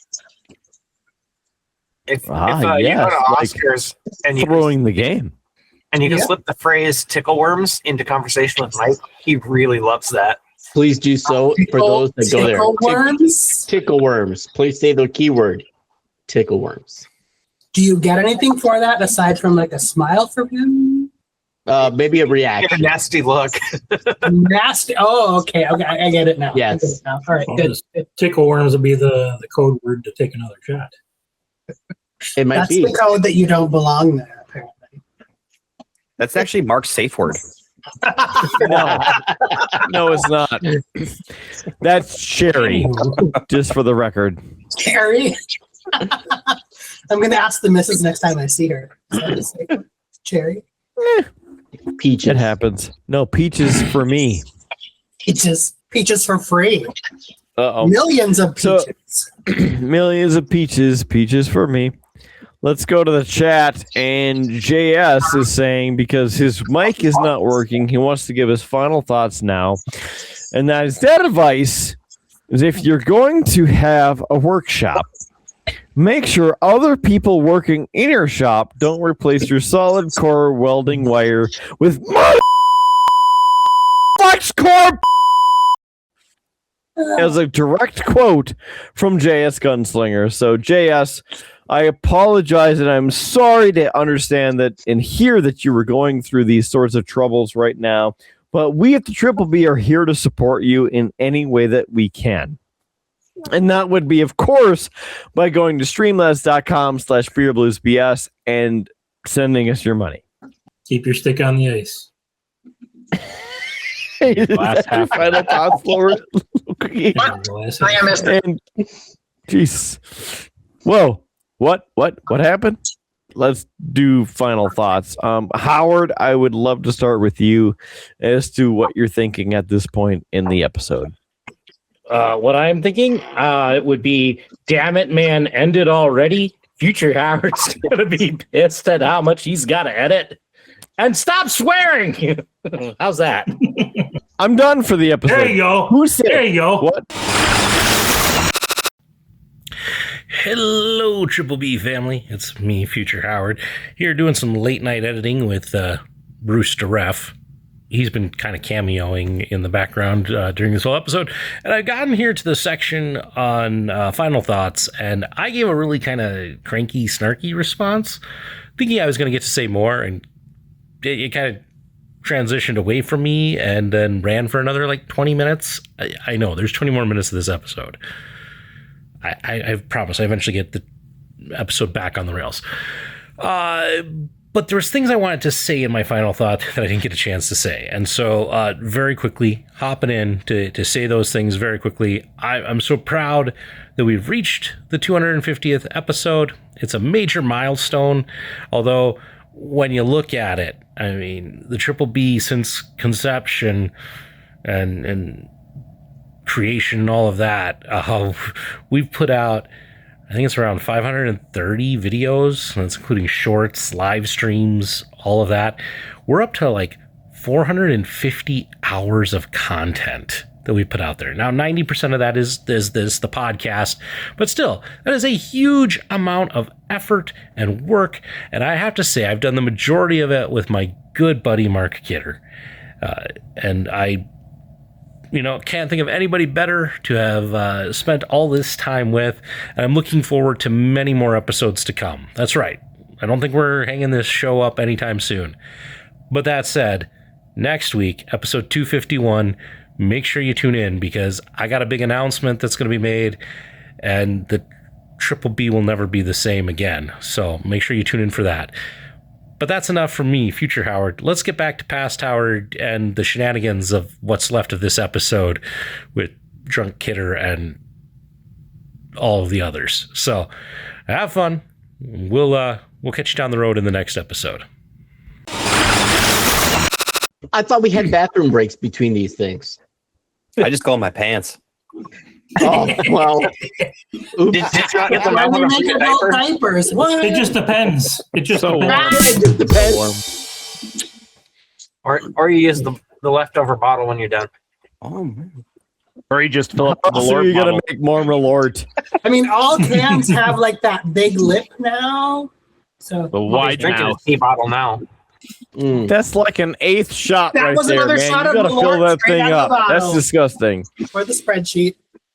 Although that one was the end, so it probably was all backwash. No, it wasn't. 0 alcohol, just backwash. No.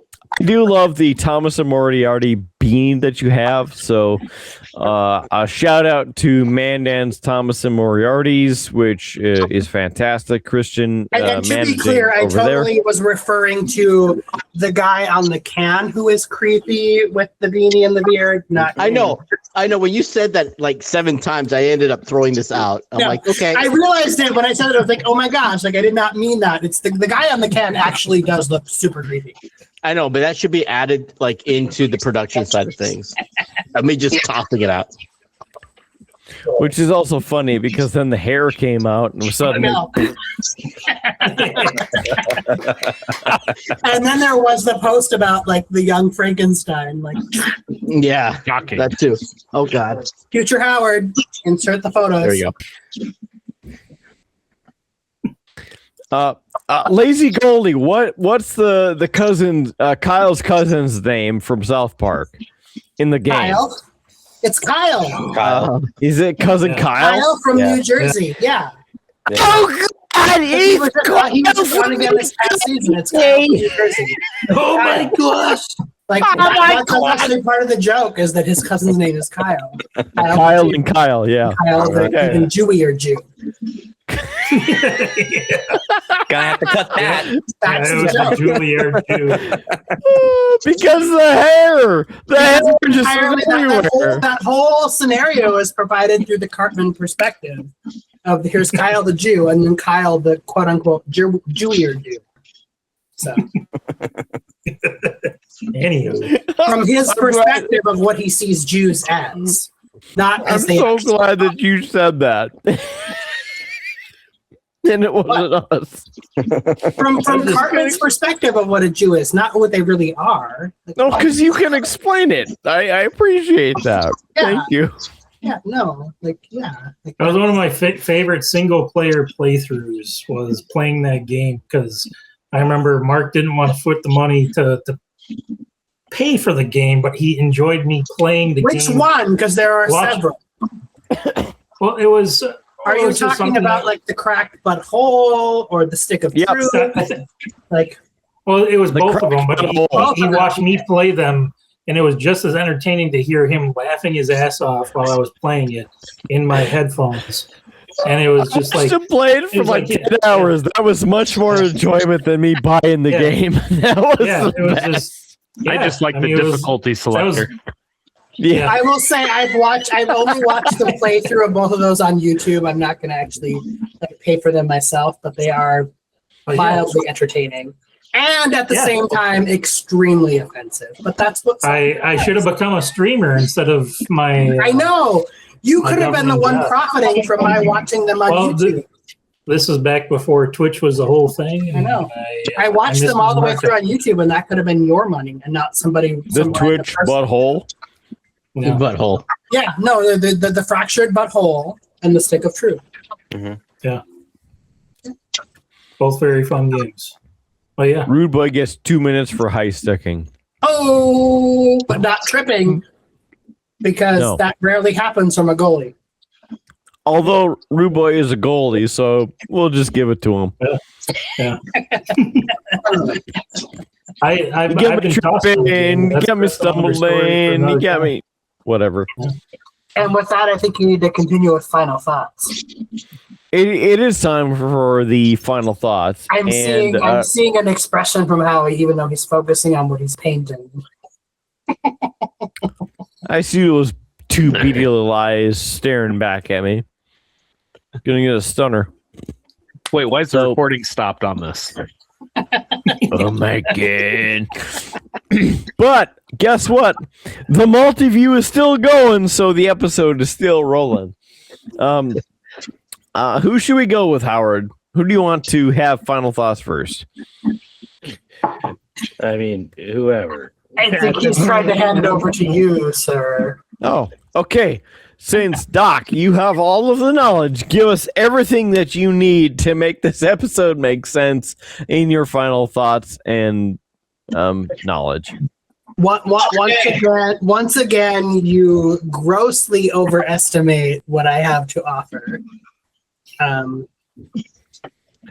Just because I have a doctorate doesn't mean I know everything. I know a lot about a very narrow thing. Like as you go up, no, honestly, like as you go up through degrees, like bachelor's degrees are very general, masters are more narrow, doctorate even more narrow.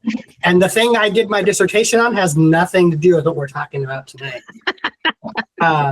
Because are we talking about the professional identity formation of student pharmacists? Yes. No, drugs. Even nailed that on the head. More drunk than Yeah, we yeah. are. The effects of alcohol. Yeah. So the only thing I would say alcohol is a drug. You know, with this being the 250th episode, I think there's a lot of reasons that come up for us to not do something.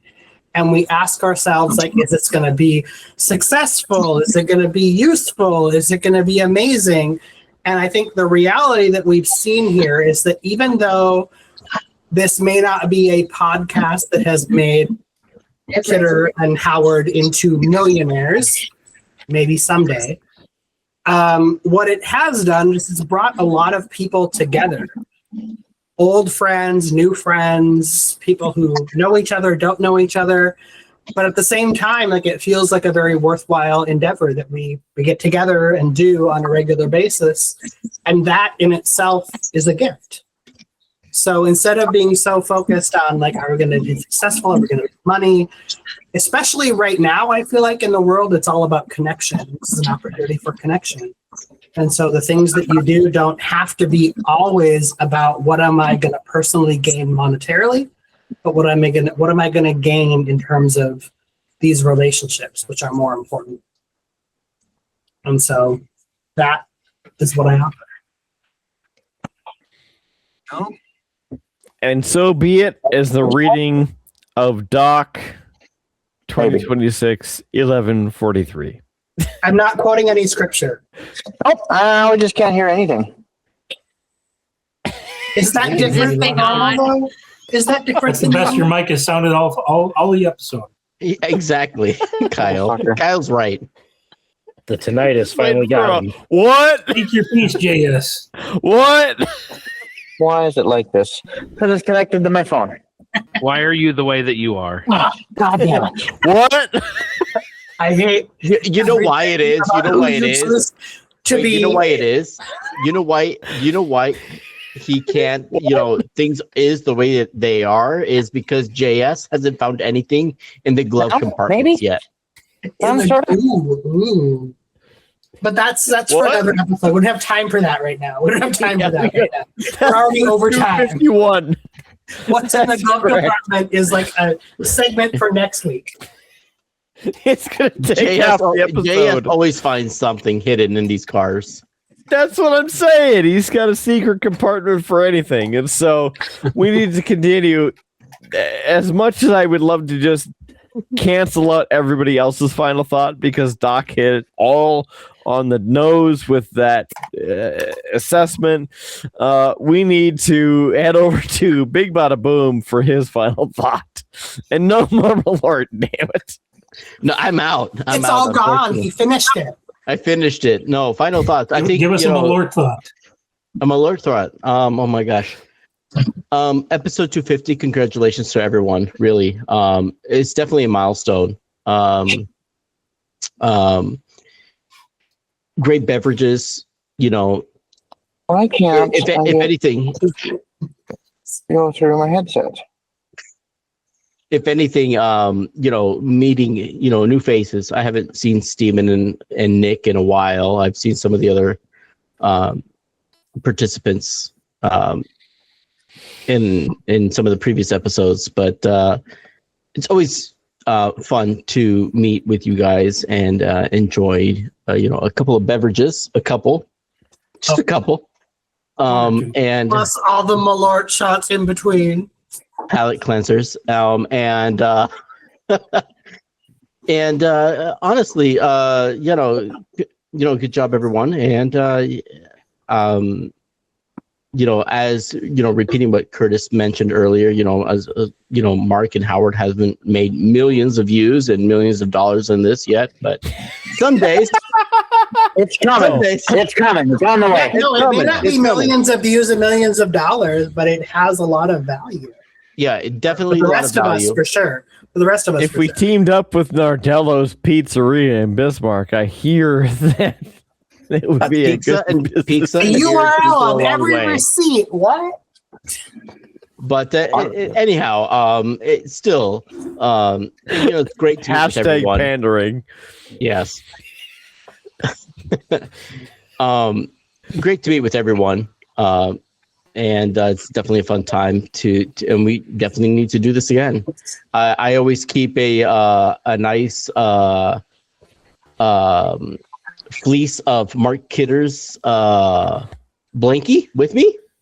I have it. I was one of the few people that purchased one. I don't know how many others have, but I think the only one. Oh shoot. But anyways, I have it here just in case. It's in the wash. It needed to be washed. Of course it did. I mean, look at the face, huh? Look at that face. Anywho, but yeah, no.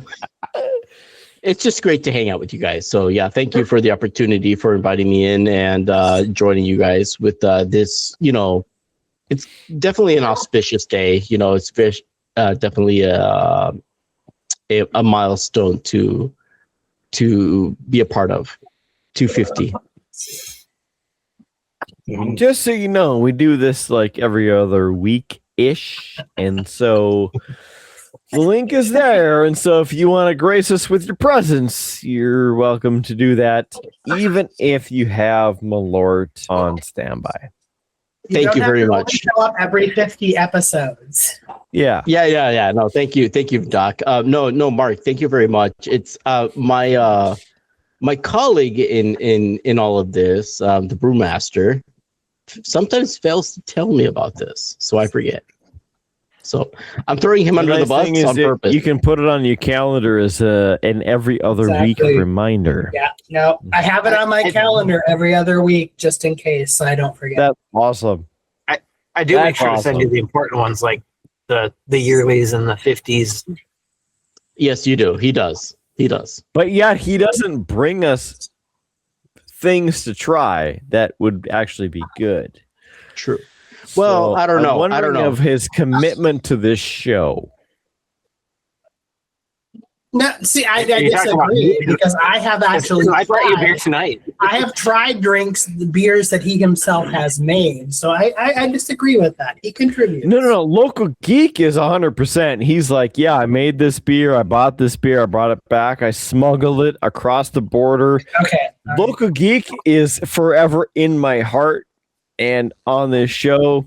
100% good. I'm talking about Big Bada Boom, who's like, I don't know, I'll maybe show up on this important show. Oh, I so don't you're know. saying, so you're saying he doesn't have the use that I have, that I live several states away. I got to give credit where credit's due, though. He does help me with most of my brews that I make. Thank you. Also, a lot of the secret brewmaster. Sometimes, not all the time, but sometimes. But you got to figure out which ones are which. So the ones that taste like are from you. You know what? I'll take the heat. I'll take the heat. I'll take the heat from Derek from Local Geek. I will say thus far I've only tasted one and it was great, so I don't have any opinion. I'll take the heat on that one. I got your back. That's hilarious. I thank you for being here for part of it, because obviously we're just ribbing you a little bit for the purposes of the show. So thanks for being here. Big that's Bud. all part of the fun. Appreciate you. Yes, exactly. You know, you making the fun happen, even if you like Malort. So there is always that asterisk above and next to your rating. Yeah, it's gone. Sorry, it's done. I have another bottle at T&M's. And at Oscar's. Oscars, I'm sure you do. Yes. I'm going to break into your locker and just pour that down the toilet. Don't do that. This is why it's in there for a reason. What I should do is replace it with simple syrup so you actually have something useful. That's evil. He does have a fantastic tequila in his locker. I hate to interrupt this, but let us please wrap this up as the guy who's going to have to sit and listen to all this the second time to edit it. All right. We've gone through two final thoughts. Let's speed this up. Who's left? Everyone. Well, congratulations, guys, on episode 250. It's been an awesome ride so far. I'm looking forward to the future episodes, and it's truly been a gift. And I always look forward to hanging out with you guys, sharing a few drinks, and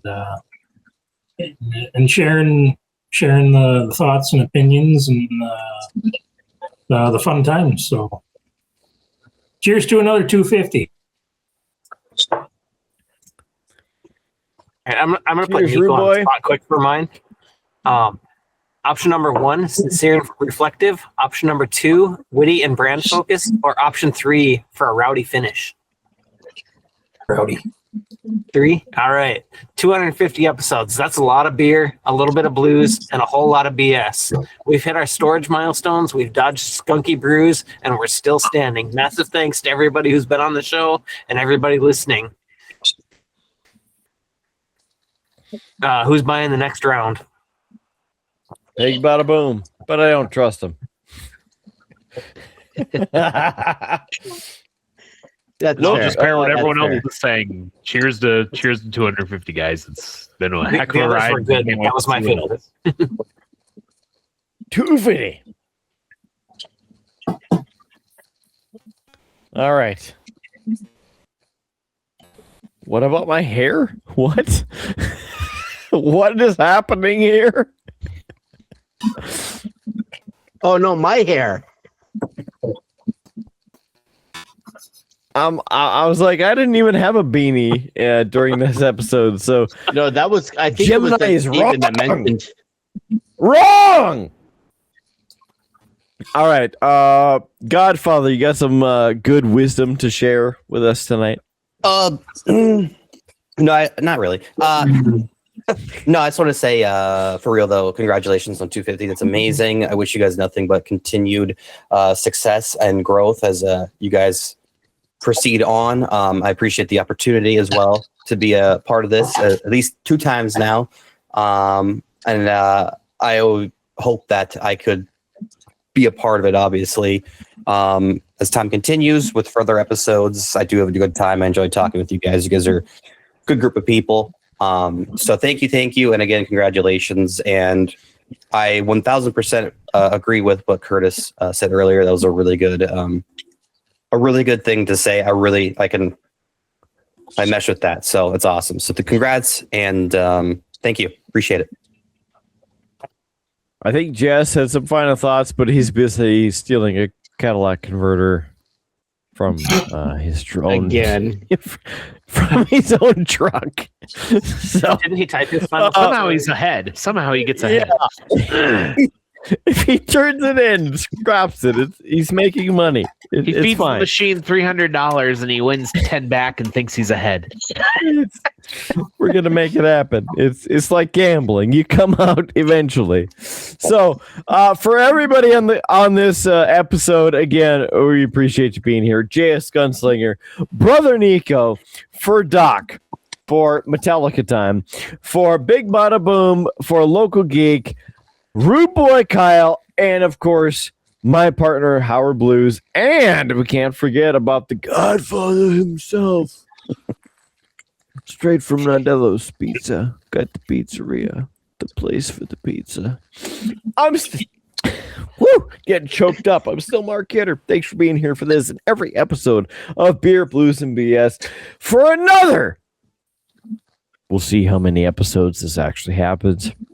And then you got to keep your glass at least half full. There's free beer tomorrow, and we will catch you on down that pizza pasta filled Moi Italiano Tuscan Highway. Have a good rest of your night, and of course, join us for the next Beer, Blues, and BS. You have been listening to a UA production of Beer, Blues, and BS. If you enjoyed the show, help others find out about it by rating the show or leaving a review at your podcast listening service of choice. Thanks for listening, and may your glass never be empty.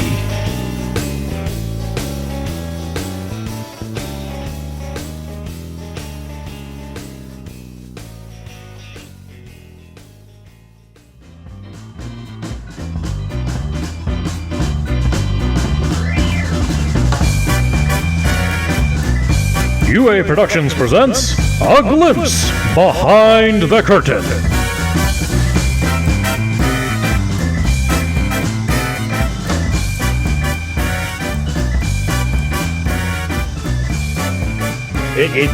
Today it just went away, and I'm like, woohoo, I'm good. Excellent.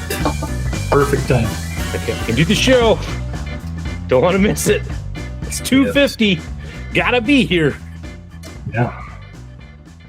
Dead or alive, I gotta be here.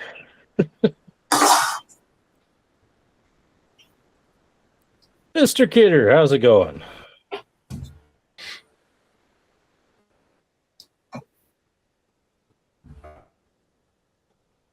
He's got to turn on his hearing aids.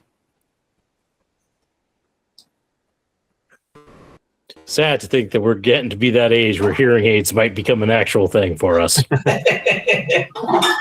Huh? Yeah. Speaking of my good ear.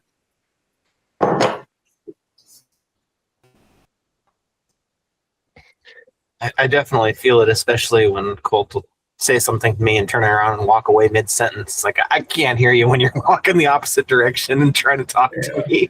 Yeah. That's what somebody else does all the time, too. I'm guilty of it myself. When he does it, it's like, just totally hits me, and I'm like, oh, I can't hear you when you do that. I know I do it too, but say it again, huh? My favorite is my kids will ask you a question, and you will start answering like the question, and they immediately tune out. So you finish answering their question, and then they go, "What?" And so you say it again. What? You say it again. 2 beers. And they'll go, what? And I'm like, I'm done. I've gotten Colt that with Colt a few times too. He'll ask, or I'll say something to him, and he'll say what? So then I'll repeat it, and then he'll go, what? I'm like, are you listening this time? Because I'm not going to say it again. It's the people I supervise. All right. Well, look what the cat again.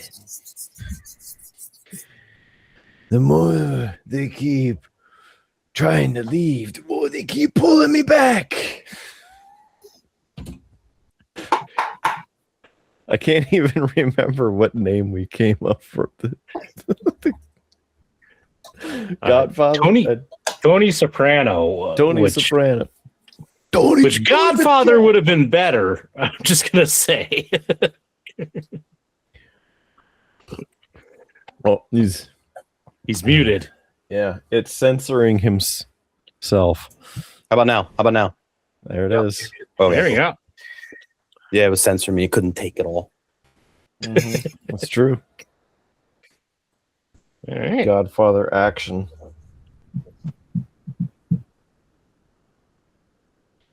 We got a full tavern tonight. Your body has identified potential signs of stress. Yeah, no. Getting ready for this show. Yeah, a triple B. Extra long one because it's 250. It's supposed to be a relaxing time with your friends, Kidder. It's less than about tree fitty. No, this is a point of contention and a point of stress because I'm always trying to get everything else done, so I'm not late. And what happens? This stuff doesn't go right, so I'm late, and I hate being late. It's garbage. As is tradition. Someone needs a hug. So this you were fucking guy. late the entirety of college. Would you settle down and have a drink? Calm down. Have a drink. It is funny because I was always trying to do too much and never had enough time. Yes. The theme of my life. I'm going to be late for my own funeral, huh?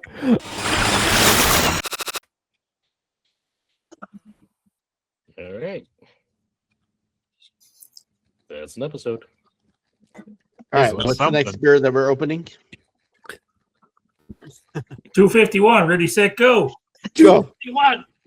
Yeah, no.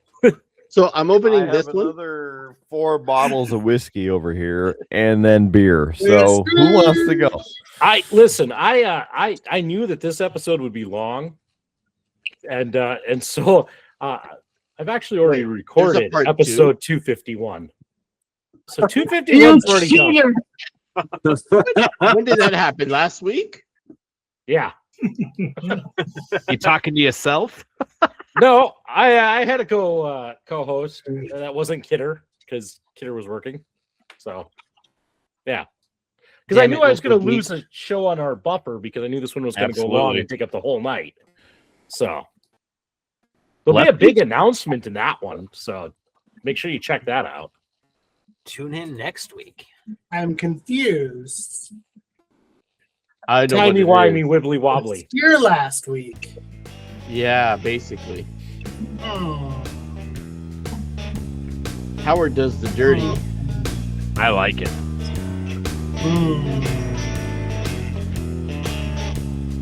I know that buffer. Cash me outside on episode 251. How about now? Hashtag anything. Hashtag drama. Hashtag if the red beer had anything to do with it. Hmm.